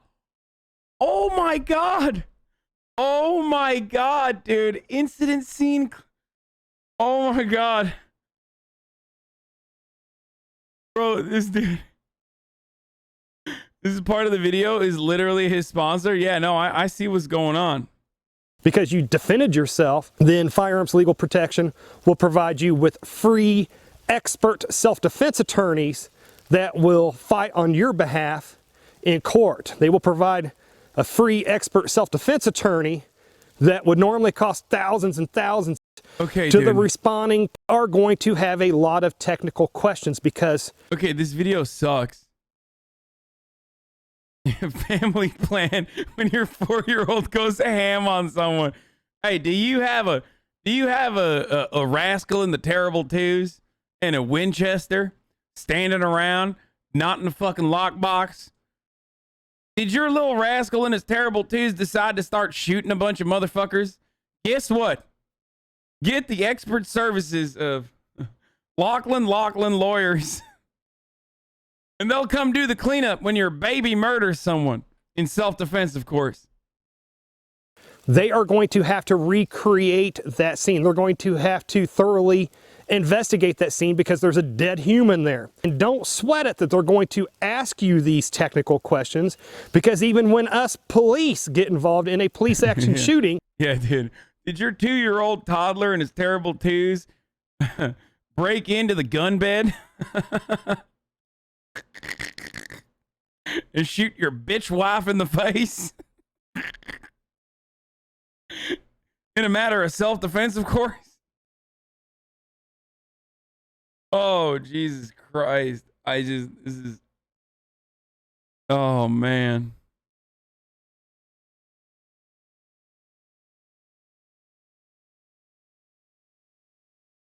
For slightly less than the cost of a gun safe per month, you can have the mafia cleanup crew on demand. I love this, dude. This is great. I mean, these hogs are fucking awesome. You can't be a victim of divorce court if your gun bed kills your wife. Okay. I'm gonna skip this one. This one's really stupid, and it's a hashtag ad. I want to know what he's gonna do in a FEMA camp. The government is not going to have to go around rounding people up and actually forcing them into these FEMA camps by force. They will actually do it so that you will actually willingly walk yourself to that FEMA camp and check yourself in on your own accord. Today, you are going to learn how the government is going to force you into a FEMA camp. So stay tuned. Oh my God, this one is also selling a nutrient. He's selling prepper shit.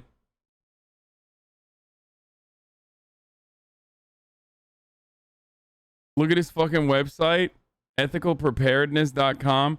Preparing self-defense and the courts. Oh my God, he has a Crusader shield on his chest. Oh, that's right, dude. That's fucking right. Ethical Preparedness shirt. Wait, hold on. I gotta see this, dude.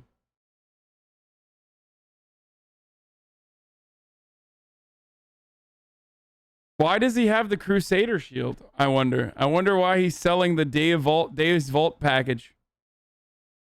Duty, honor, integrity. I wonder why.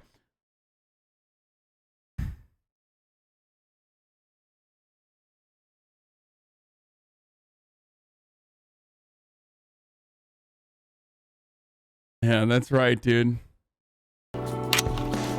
Freedom seats for everyone! Why does he have that part blurred?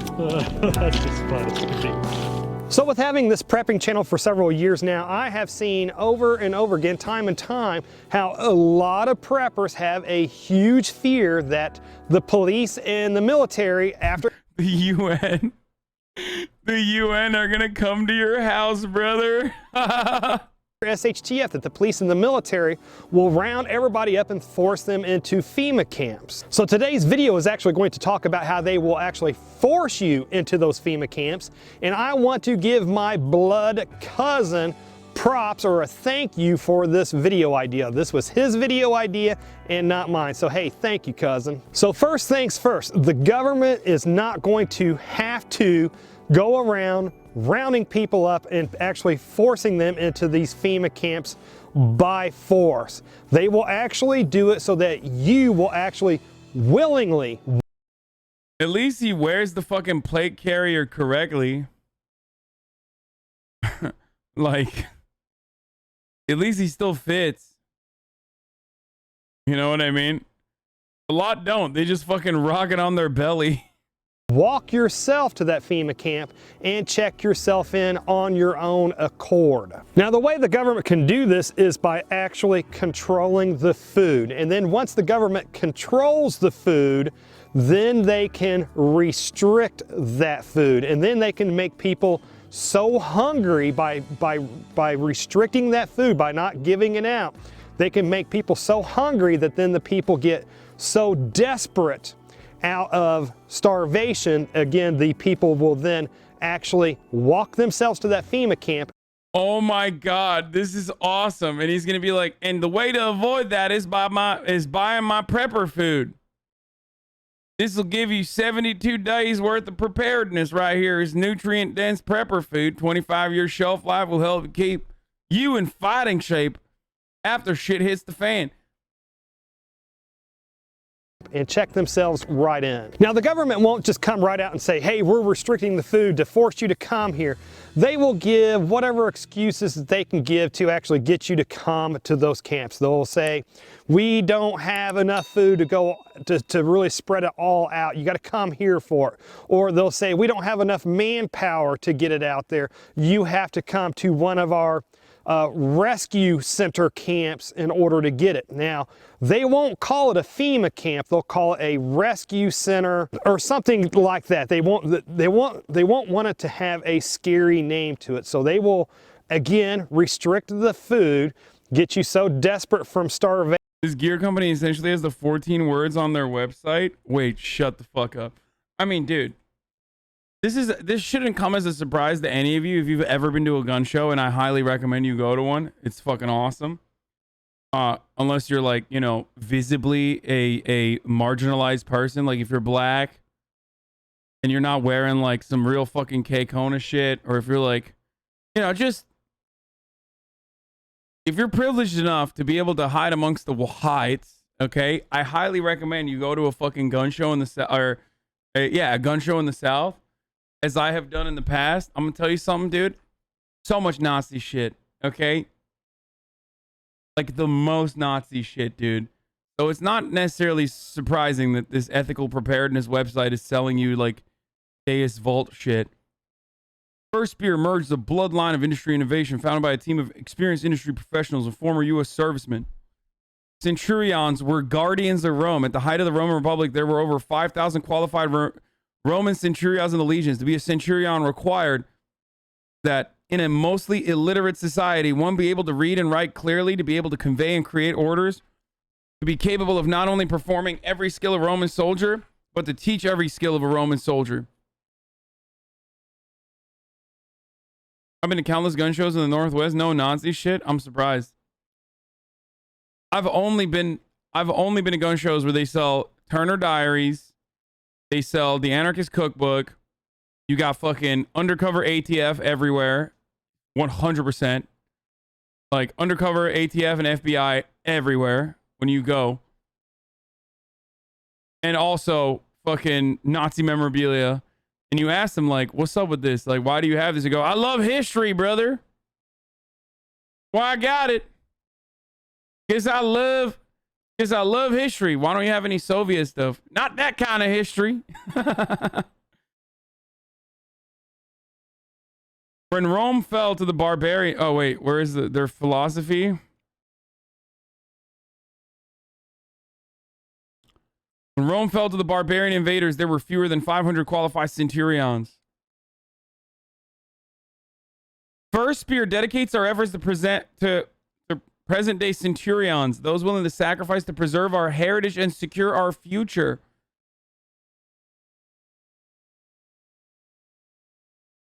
Oh, wow.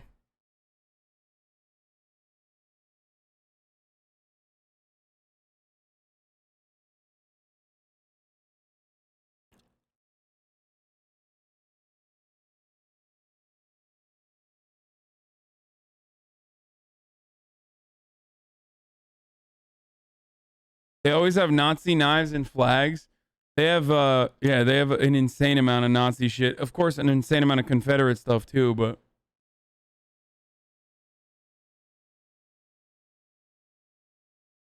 barbarian invaders, aka German people, aka probably related to him, Omega Law. Yeah, that's the fucking funny part about it, is that these guys who fancy themselves to be Romans would literally look to the Romans now as, like, you know, dirty and non-white, and the barbarian Germans who actually successfully purged the Romans multiple fucking times are closely related to these hogs regardless. Yeah, Romans were gay and brown. Well, not just gay and brown, but gay and multicultural at least.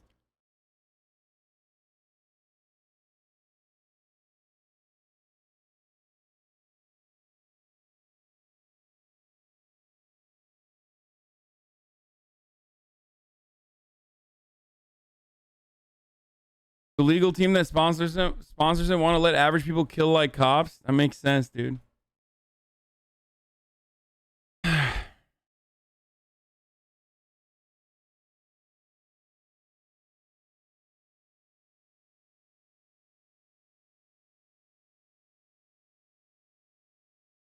That you will willingly go there yourself into their rescue center. And then in exchange for feeding you, they will tell you that we want your labor in exchange for this food to help rebuild society, or whatever that they say.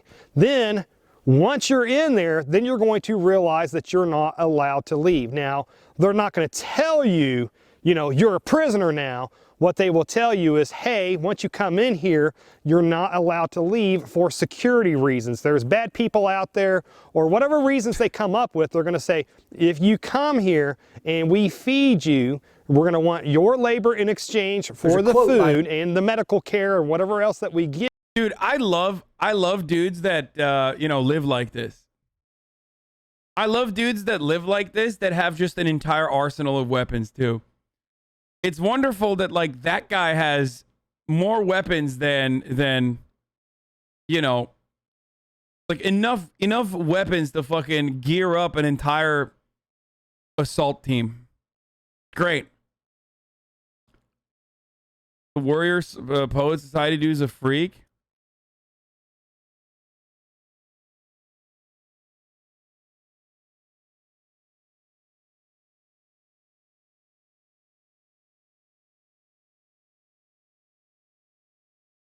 Give you, plus you're not going to, we can't allow people to come and go as they freely want for security reasons. So we all know how society is. There's going to be a lot of people that's going to be tripping over themselves to sign up for this, to sign up to do this. And then by the time people actually realize that they are actually prisoners and that they can't leave, they're not. Dude, I would 1000% want to be locked up in a fucking FEMA facility than, like, have to live freely with that fucking hog out there, okay?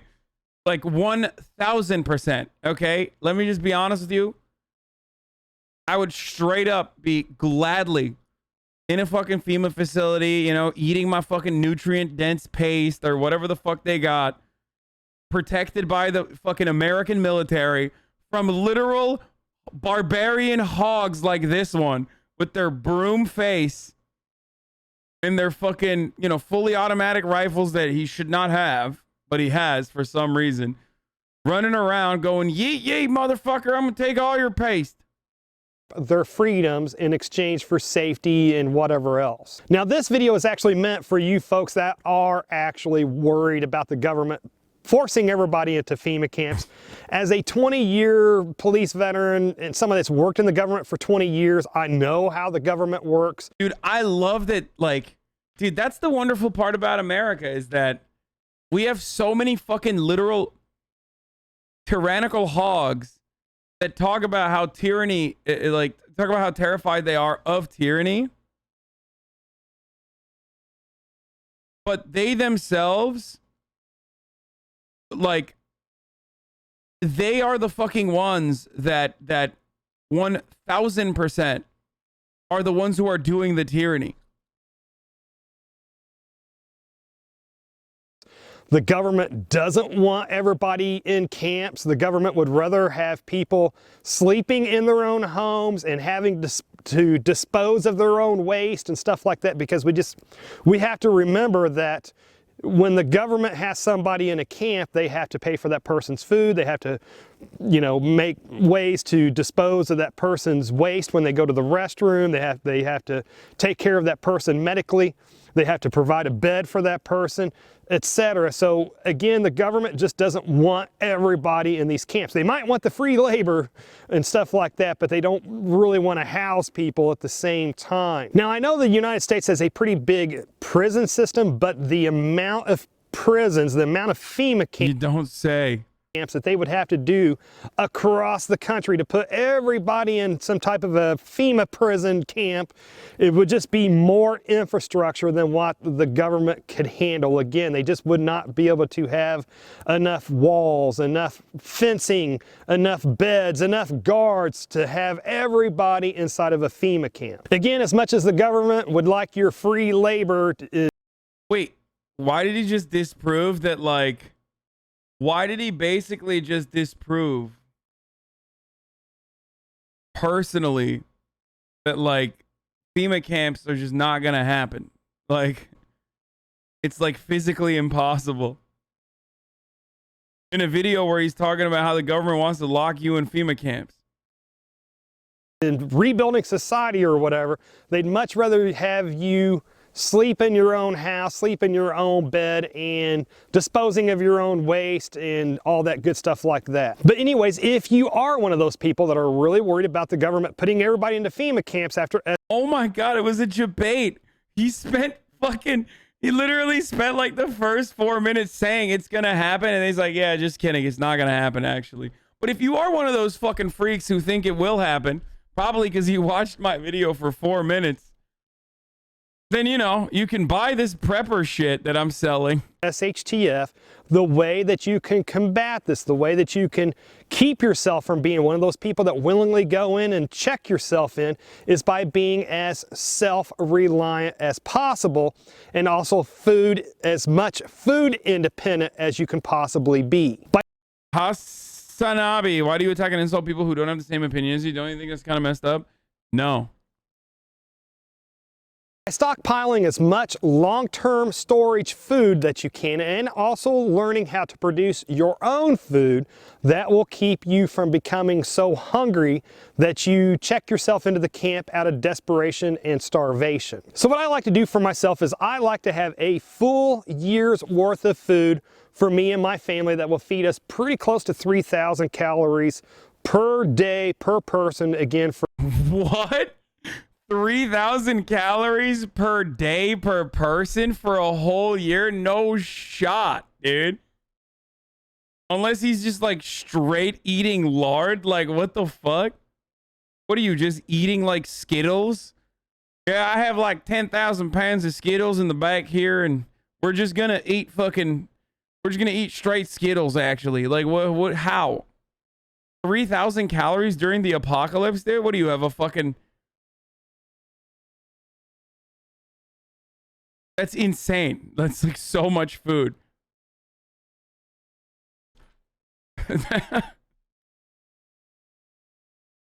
For about 1 year. And what you're looking at here is my long-term storage dried goods, such as pasta and potato flakes, and of course beans and rice and other things like that. And then I also like to have some freeze-dried food in my food stockpiles too. And the reason why I like freeze-dried food in my stockpiles also is because it really gives you some variety, some excellent taste, some stuff that you can have on special occasions like Christmas morning or something like that. Now what you're seeing here is freeze-dried food that I have from Nutrient Survival. This stuff really kicks butt. I've had it.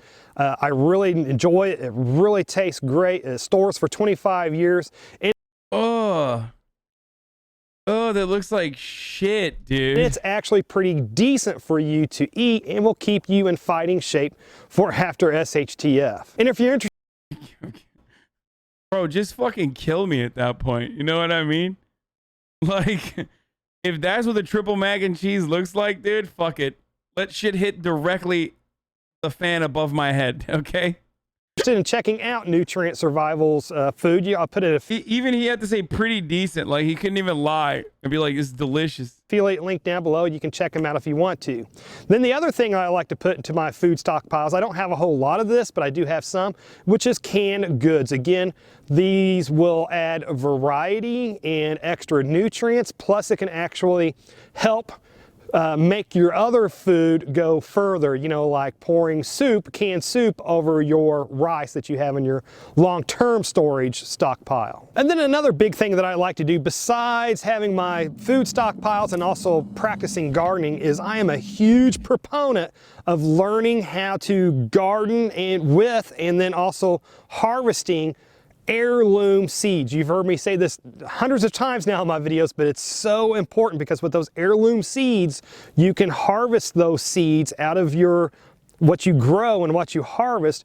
You can save those seeds then to plant new gardens the following year. And what I really love about heirloom is you will get dozens or hundreds of seeds out of one piece of vegetable that you grow. So like one tomato plant, you will get nearly 1,000 seeds from one tomato plant with all the different tomatoes it produces. So you can take one tomato plant and turn it into almost 1,000 new tomato plants the following. Bro, this dude is like doing IRL Russ. This is Joe Rogan's talking about QAnon and corporate censorship. But I think what it's doing is it's forcing us to adapt and evolve our ability to.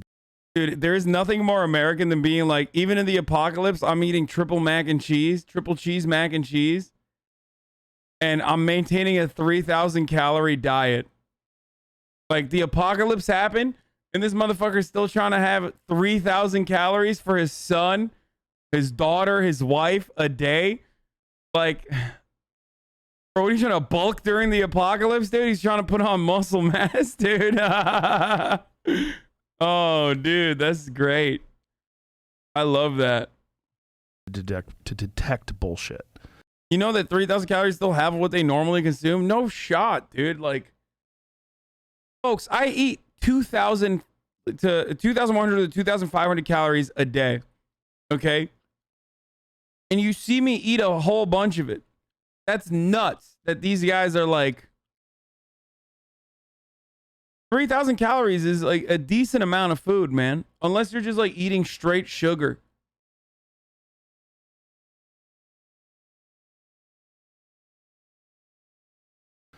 And it's doing it almost like... Yeah, but they're out all day and you sit inside. Who's out all day, man? What the fuck? Yeah, cops. Cops are known for doing a lot of fucking physical labor, dude. An immune system response. Like what we're reacting to and what we're recognizing from all this stuff is like, oh, we didn't know what this was, and this has resulted in this riot, whatever you want to call the Capitol Hill attack, and now we're looking at more censorship on social media. We're looking at like them trying to batten down the hatches and figure out how to handle something. Bro, did you really just say our MREs in Iraq were 3K each? If you're working all day, you burn it. Did you really just compare like a fucking hog cop that sits in his fucking car all day to literally having like 80 pounds of gear on you in the fucking hot desert heat? When you're also doing physical, when you have to do PT and shit. What the fuck?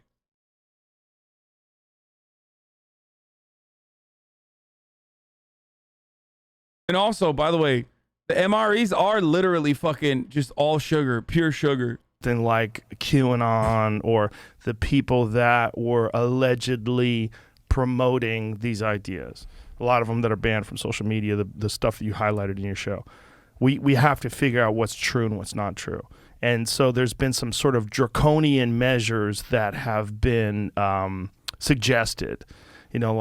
hiring some sort of a team that goes over social media and makes sure that everything is according to what they deem to be correct or incorrect, which obviously is subject to biases. And we're very aware that that's going on today, that there's a lot of that going on today, where the necessarily the truth doesn't, like the Hunter Biden laptop story is a great example of that, right? Like the social media platforms, they censor. I mean, thanks to all these Antifa terrorists, cities are basically a war zone, so it's a fair comparison. Dude, I love watching Chud videos and then having like a bunch of dumbasses come in here, dude. Oh, he said it's Femboy Summer now. Okay, he's joking. But there are people who like unironically come in here and they're like, oh, this guy's watching my kind of content. He's got camo hat on. That's right. And then he's like, wait a minute. He's saying some pussy lip-tard shit. What the fuck? You know what I mean? And then they're like, wait a minute. Oh, you got your nails painted. You're freaking gay, brother. I got you. bet you got your nails painted at the gay salon.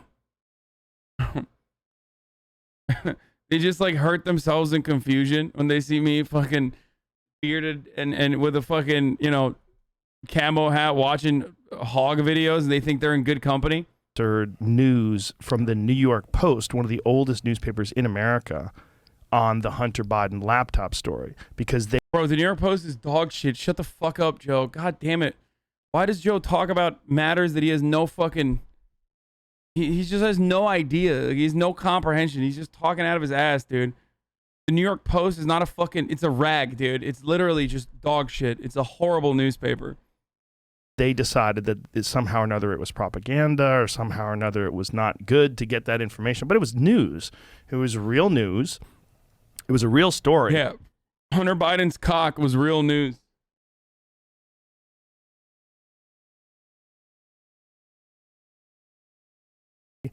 And they decided it was too close to the election. This could hurt Biden. We don't want Trump to win. So you're dealing with biases. This is not just like simply, here's information that we know to be true, or here's information that we know to be a lie. We're going to stop that from getting through. No, they knew it to be true, but they decided to stop it because it wasn't convenient or it didn't fit the narrative they were trying to promote. Right. I mean, how do you find a neutral arbiter of the truth? Right. If you are... Who the fuck's this guy? Cullen Hoback? Bro, the Hunter Biden laptop was such fucking bullshit. And I say this as someone who did cover the story. And I say this as someone who 100% like thought that the media suppression of Hunter Biden's laptop was like ridiculous at the time. Oh, he made the QAnon doc on HBO? Oh, okay. So he's actually a reasonable person, right? Anyway, the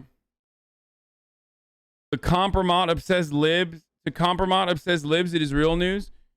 Yeah, no, for sure. I mean, but also I personally said that the fucking Russiagate shit was totally blown out of proportion and ridiculous. Guys, I remember a time when most of you were, probably still fucking shit posting in like, alt-right circles and shit. But I remember when Seth Abramson was like regarded as a legitimate source of news. I remember when that other fucking British lady who's like a total psychopath. What's her name? Like there was a point in time when like liberals lost their fucking minds, dude. I mean, they still are. But like 2016, there were so many people that were just like Louise Mensch, yeah. Louise Mensch. Like there were so many people that had just like completely fucking lost their minds on this shit. Where they were like, everything is happening because Donald Trump is compromised by Vladimir Putin. No, it is Louise Mensch. That's what I'm talking about. Anyway, so they had lost their minds. They were fucking covering like idiotic shit. But the funny thing is, like, the same people that criticize liberal media for TYT ate up Russia prop in 2016, oh, for sure. I mean, definitely. But that was another point of contention, or at least a disagreement that I had with TYT. Anyway, so what I'm trying to say is,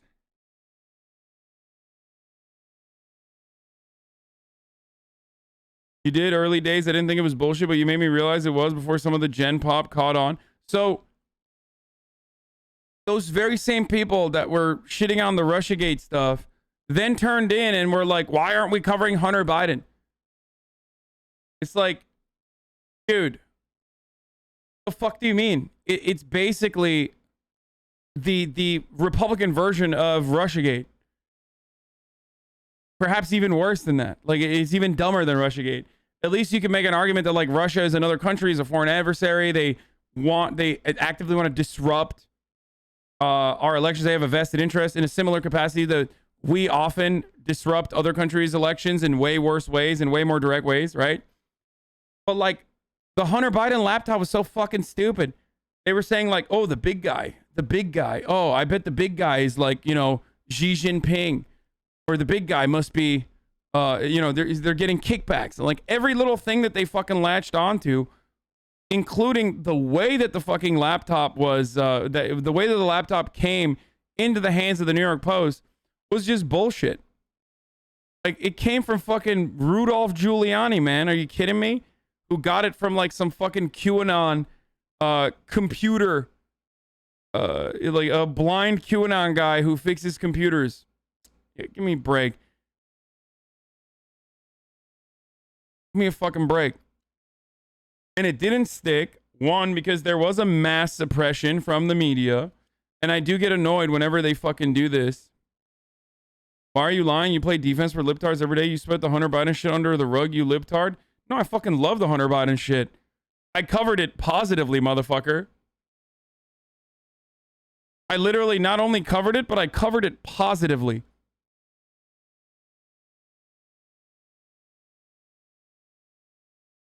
Because I think Hunter Biden is dope.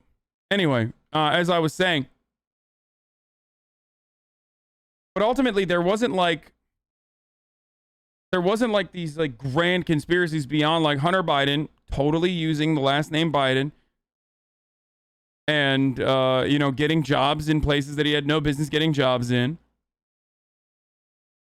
And that he failed upwards as a consequence of being a Biden his entire life. Anyway, are going to entrust someone with that responsibility, and I think that it's just an incredibly slippery slope. Incredibly slippery. And what these big tech companies have suggested is that, well, maybe we don't use. But one was true and one was false. What do you mean? Most of the fucking Hunter Biden shit was just complete exaggerations, not dissimilar to the Russiagate stuff, the Russiagate hysteria. So it was the hog version of Russiagate. Like, they were trying to say Hunter Biden fuck kids because he has like photos with children, and then it came out that it was like his fucking nieces, dude. Like, it was insane. It was literally insane. All the cool shit that he did, like fucking, you know, doing crack with strippers and stuff, like, yeah, that's real. I don't give a fuck. He did not fuck his niece, chat. They were saying that Hunter Biden had photos with young girls on his laptop. It's like, yeah, it's his fucking laptop, and those are photos with him and his family. Yeah, they like tried posting photos of his fucking fat cock. That failed miserably. My man was a mad dog with a fat hog, okay? And here you had the entirety of the Republican Party being like, I can't believe Hunter Biden has a dick swinging below his knees, dude. That is devastating. This will surely tank. This will surely tank his campaign. And then they leaked his text messages between him and his fucking dad, and that didn't work either. And then Donald Trump tried to use that shit. Donald Trump tried to use that shit against Joe Biden, and Joe Biden came across like a human for once. If you recall, during the elections, like in the debates where he was like, oh, Hunter, why aren't you talking about Hunter? He did crack. And he was like, yeah, my son was an addict, and he was recovering. Like, millions of families that go through this every year in this country. My son was an addict. He's recovering, and I love him. Like, and it just fucking wrapped it up. And I love him and I support him. And Americans were like, damn, that's just right.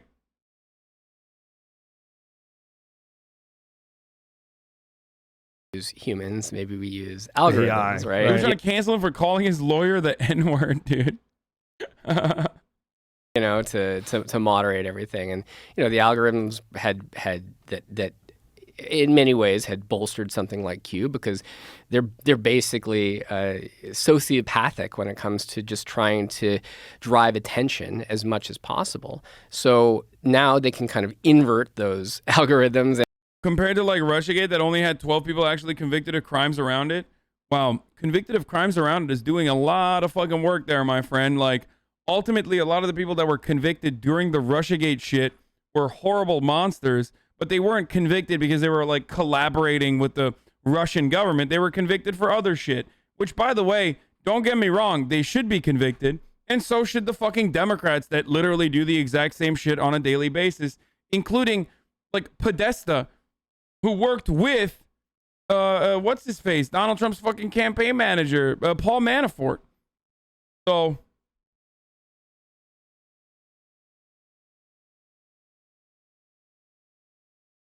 and punish those who talk about that kind of content. And oftentimes, even if their goal was just to prevent I don't know, conversation around QAnon because they consider it to be problematic, what else gets swept up? What else gets swept up with that?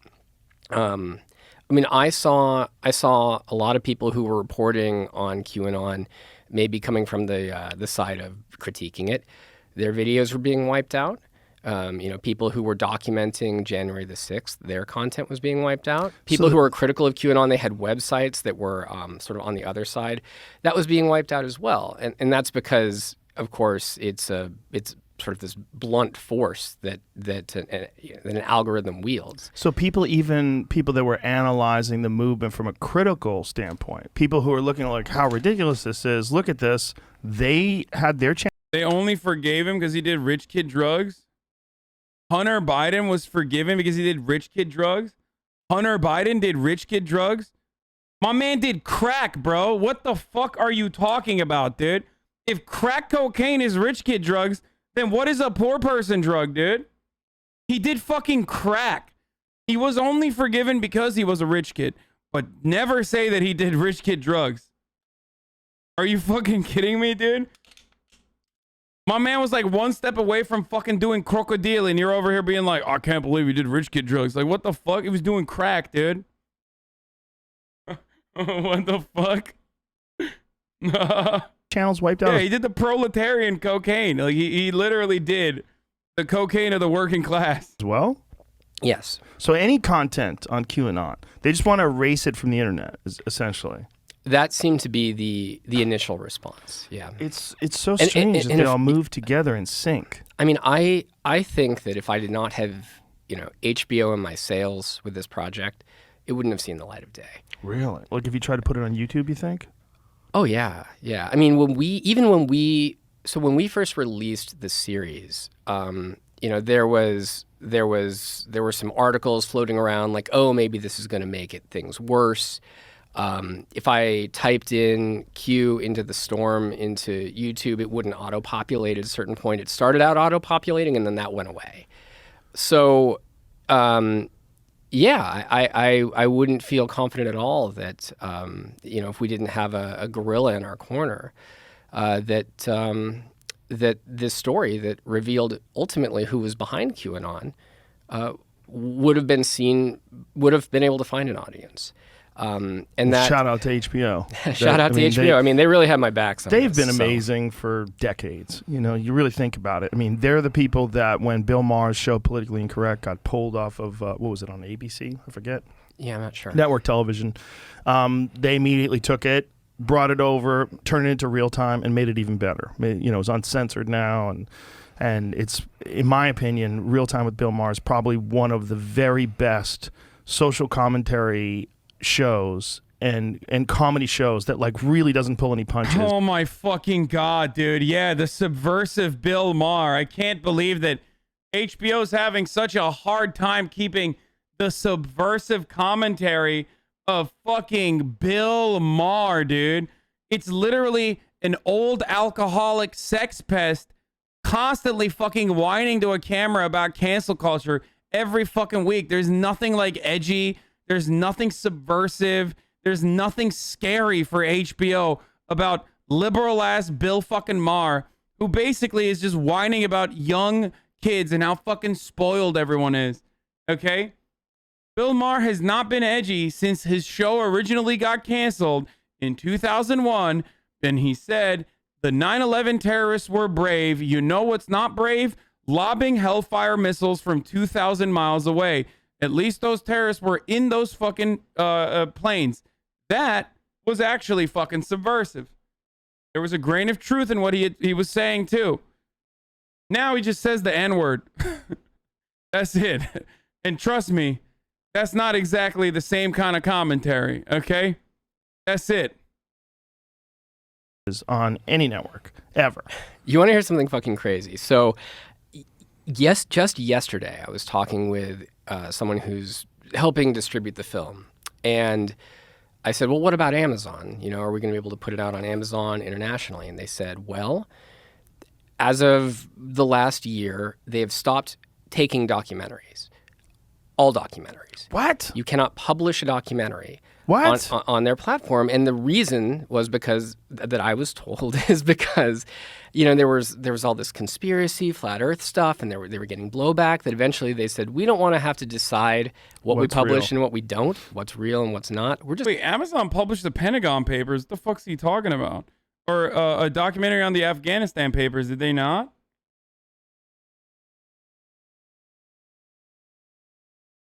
Amazon Studios actually published like some fucking crazy shit.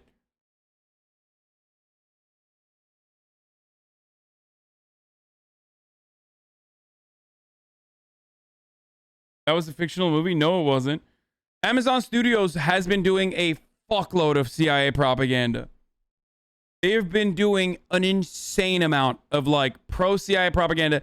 Every single piece of content that Amazon Studios has put out that's like scripted so far has been insane, including the Michael B. Jordan movie about JSOC, Jack Ryan, all this shit. However, on sucking Amazon's dick, you think I'm sucking Amazon's dick when I... Dude, why do chatters have like lack comprehension? And then they blame me for their own fucking failures. Like, I'm literally criticizing Amazon right now. You fucking idiot. Shut up. However, having said that, they also did fucking Amazon Prime Video Direct and the dystopian decisions to stop accepting documentaries. Holy shit, this is really recent. I'm surprised by this. Because they did upload, like, I mean, they had the fucking, what's his face? The Pentagon Papers, or the Afghanistan Papers documentary, which was, you know, pretty solid and surprising for them to post. He said they're not taking documentaries since this year. But thank God The Boys still exists.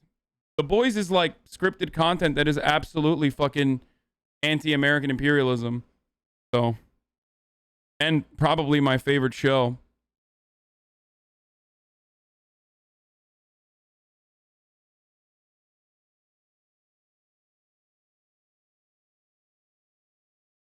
Hashtag ad? No, it's not a fucking hashtag ad. Shut up. just not going to publish anything. And the example they gave me that they couldn't get published was The Cove. I don't know if you saw that documentary. The dolphin documentary. Yeah, the dolphin documentary. You know, it won an Oscar. Yeah. And I just to check it, you know, I looked it up, and sure enough, The Cove wasn't available on Amazon. So, you know, those who said that there wouldn't be a slow creep of censorship, you know, kind of starting with things that I think everybody agrees should be, you know, they wouldn't like to be in society. You know, things like the Daily Stormer. Maybe a lot of people don't want 8chan. You know, there's a progression. Yeah. You know, until you end up, it seems like something like, you know, the Cove can't find an audience on a major platform.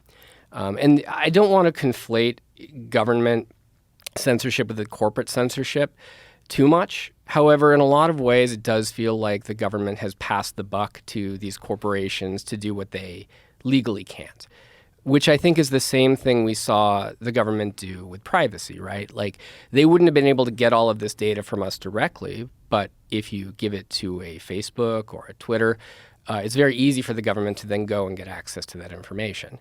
So I think what we saw happen with the Fourth Amendment, we're now seeing happen with the First Amendment, where they can say, well, look, we couldn't restrict conversation around certain topics. We couldn't directly decide. Is this guy like a total loony? What's going on, dude? I'm sorry, I gotta reverse it a little bit, but isn't this the guy that made the QAnon documentary? Like, why? What's his way of What's his way of dealing with QAnon misinformation?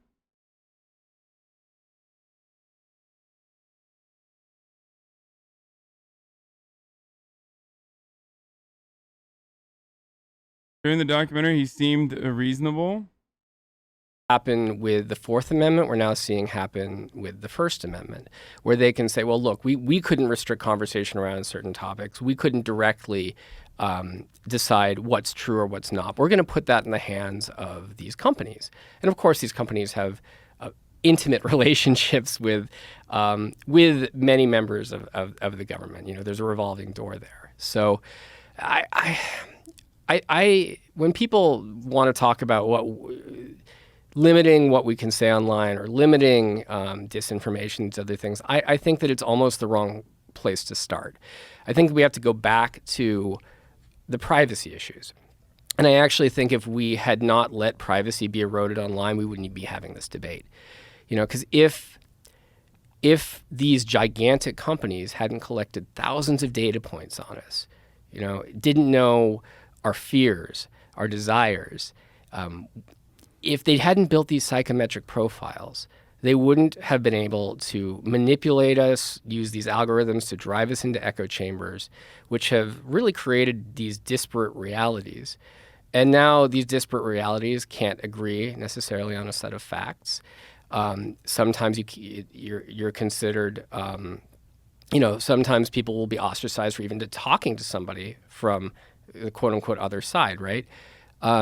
And so now there's this conversation about what should be allowed to be said online. And I think that that's simply a byproduct of you know, our privacy having been eroded. So, you know, if I was to do anything about these issues, I would start by restoring rights. I would go back and say, all right, well, how do we get ownership and privacy rights online when it comes to our personal data? Let's start there before we start, you know, going after the speech itself. What's his suggestion? The Joe Does he Rogan talk about it in experience. the... Do you think that I want to know if he talks about it in the documentary. Damn, he just kind of looped me in.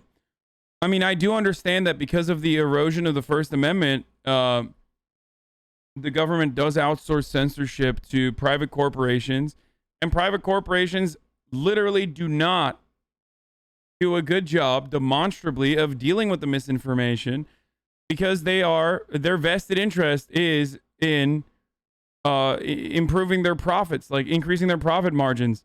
That's why Facebook pops the fuck off with misinfo. They don't give a shit.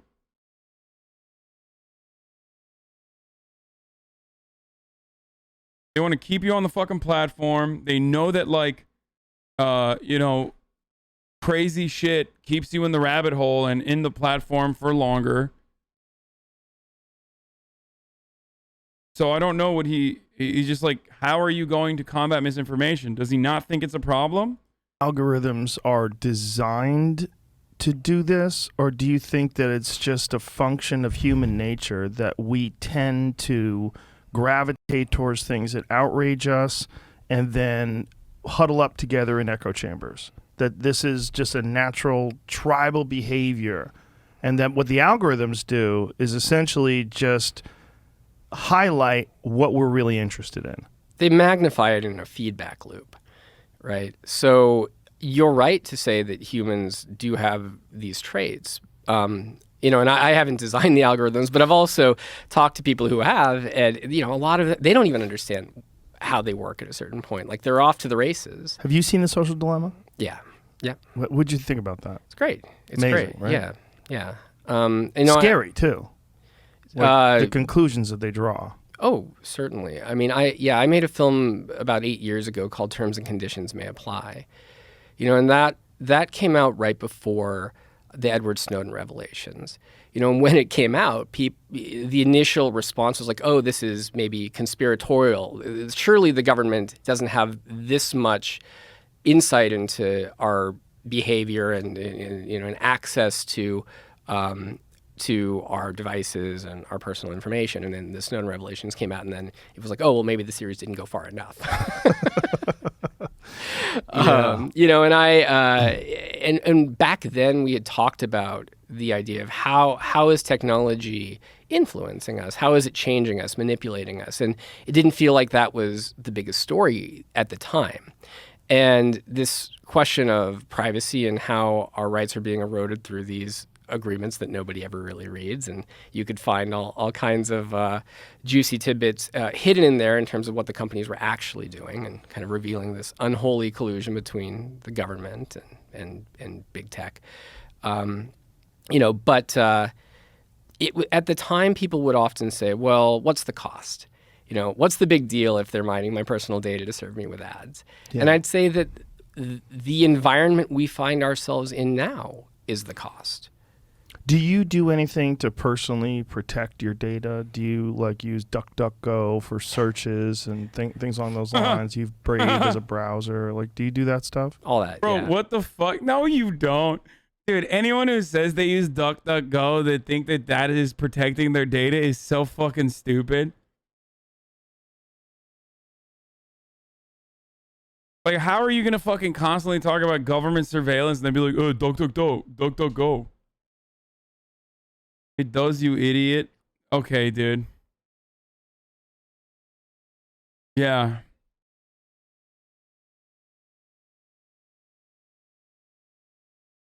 How are you getting on DuckDuckGo?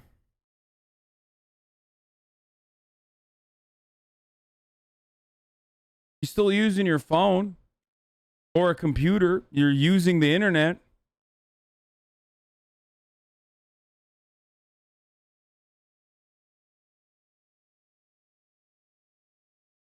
I think you're wrong with this take.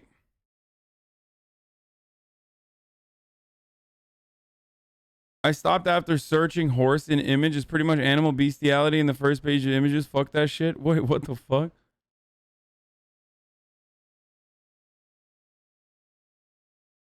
It does. Google filters searches. Search the same thing on both Google and DuckDuckGo. It gives you different results.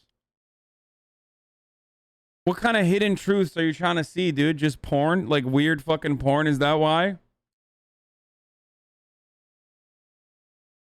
I don't understand.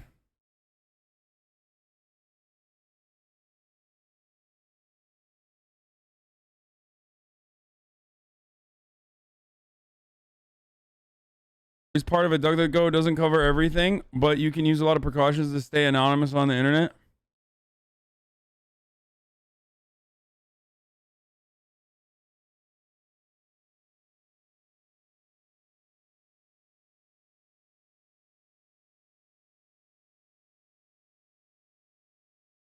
Yeah, use Signal. VPNs. Yeah. VPNs. I mean, I do my best, if a government actor really wants to get at you, they're going to be able to. Yeah. I mean, you saw the NSO clickless spyware story, right? Yes. I mean, if there's a 0 day that allows you to get access to a microphone and everything. Chat, let me just say something, okay? If you're in my chat currently on Twitch, watching me watch Joe Rogan,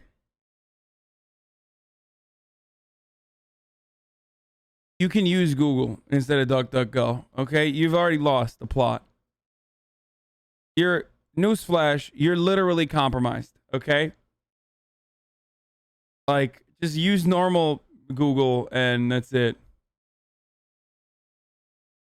Finding IP addresses, the Hacker Factor blog, I'm not clicking on that. Thing that someone's doing on their phone without them even having to click on a link. It's game over. Of course, governments will abuse that. Yeah, and probably are right now. Probably are right now, yeah. Where are our phones at? Right there. Yeah, it's interesting because you would think that there would be a market for a platform that becomes bulletproof And there have been some, Linux-based cell phone operating system phones that they sell. Like they buy a phone, you get a Google phone, they de-Google it and put different software on it and stuff. But I'm not sure if that's like, Bitch, I'm watching through my neighbor's window. Fuck you. Wait, did this motherfucker say Freedom Phone? Stop. de-Google it and put different software operating system phones that they sell. Like they buy a phone, you get a Google phone, they de-Google it and put different software on it and stuff. But I'm not sure if that's like, They de-Google it? What? Bro, ultimately, the moment that you put a fucking SIM card in your fucking phone, it's a wrap, okay? I don't know why people keep saying this. Like, the moment that you fucking put a SIM card in your phone, it's game over. Your ISPs will willingly hand over all of that information to the authorities at any given moment. Authorities already have a backdoor half the fucking time, and they have legal or extra legal ways of reaching that information if they want to or if they need to. I can't believe they're talking about Edward Snowden and then saying dumb shit like de-Googling your phone. Like, how are you gonna bring up Edward Snowden and be aware of all of that and then turn around and be like, and then you de-Google your phone, okay? And then, it's just like, it's fine after that. Like, come on, it's like Linux based.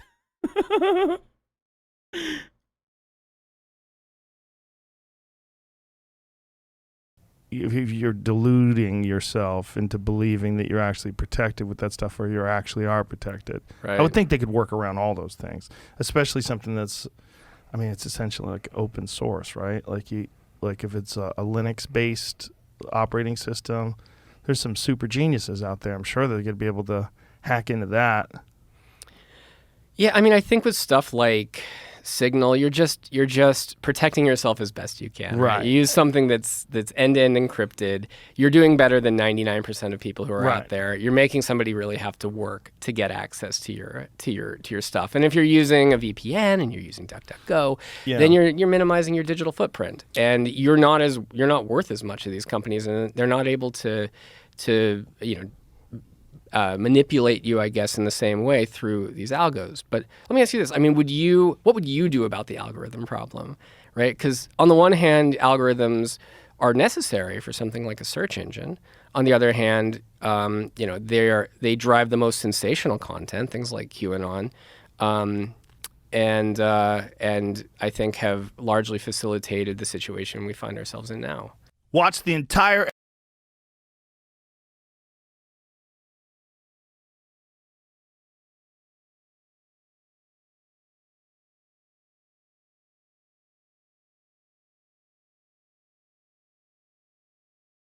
Wait, is this a Okay, video has on anyone- TikTok's algorithm? Oh my fucking God, how?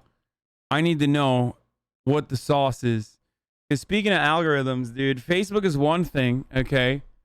Facebook is one thing, but goddamn, dude, TikTok's algorithm is so insane.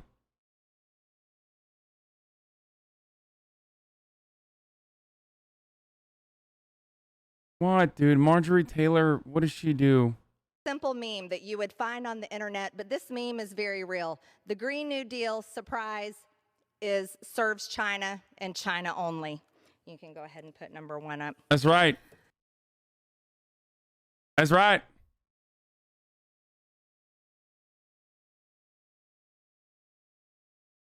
They're just trying to help you find relevant content to enjoy. What does everybody hate being helped?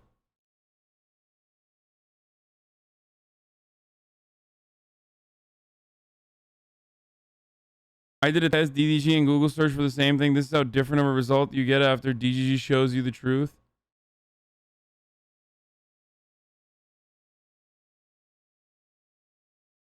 Wow, incredible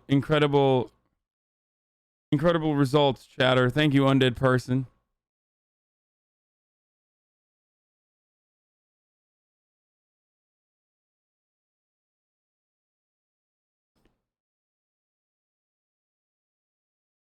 Horse worming? When to worm your horse?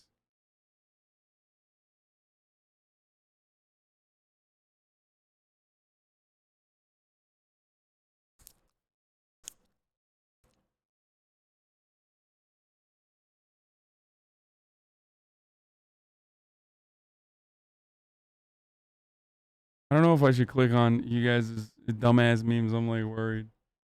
Wait, what is this? That's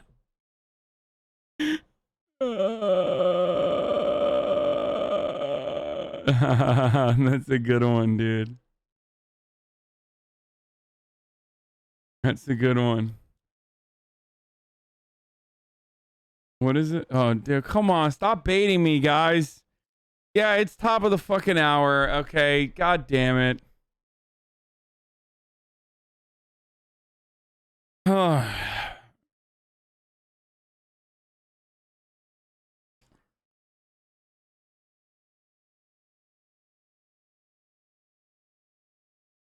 this is why you're attacking DuckDuckGo? Yeah, I'm in the pocket of...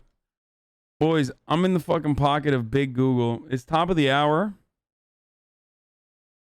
Every hour. It's time for a 60-second ad break. Okay? That's right. That's fucking right. That's what it's time for. However,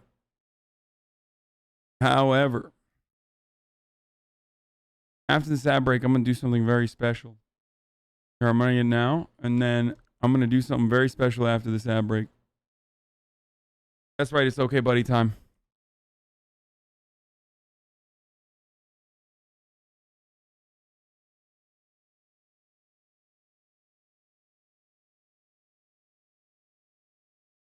No cutie today. What the fuck? Why isn't this working? Is Reddit broken? Chat, is Reddit broken?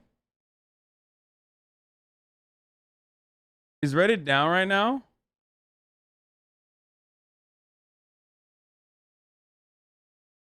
Okay, well. That's fucking GG.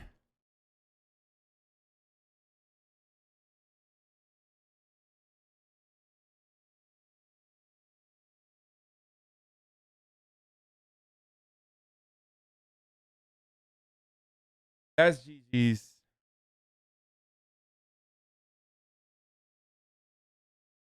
Gaming frogs are starving? Dude, everyone's gonna starve. Because I'm gonna end it here, actually. On a surprise. Yep, that's right. I can't look at okay, buddy.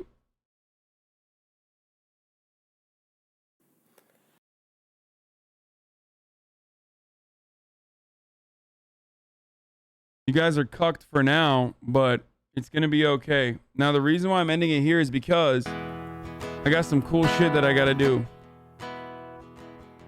Okay? I got some cool shit that I'm doing. I'm gonna go hang out with Andrew. And a bunch of other people. Including the Hoff twins, I think. I don't know if he said the Hoff twins are gonna be there or not, but we'll see.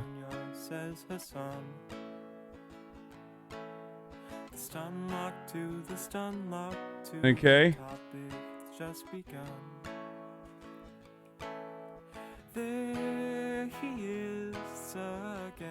And then afterwards, I'm gonna do another thing tonight. The sun is streaming. There he is again. The sun is streaming. I'm gonna do two things tonight.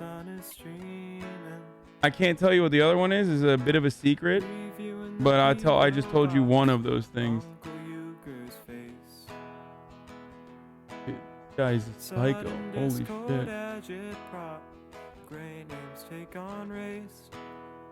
But I will see you tomorrow, okay? Tiny Bernie Sanders, LGBTQ Air Force. Yeah, that thing I'm gonna be doing is your mom. Just kidding. I will see you tomorrow, okay? Love you all. Peace. The H3 Crowder debate, the Young Turks online show.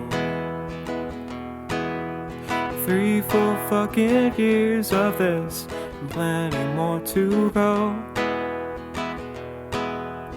90-day fiance talks of champagne bourgeoisie. A Trump rally live reaction, a mass riot in DC. There he is again, Hasan is streaming. Hasan is streaming. There he is again, Hasan is streaming. Hasan is streaming. Reading live stream fail comments, Austin show chat advice. In all the ways the right-wing pipeline can suck you in online. JCS react, Lord friend gets broken cover blown.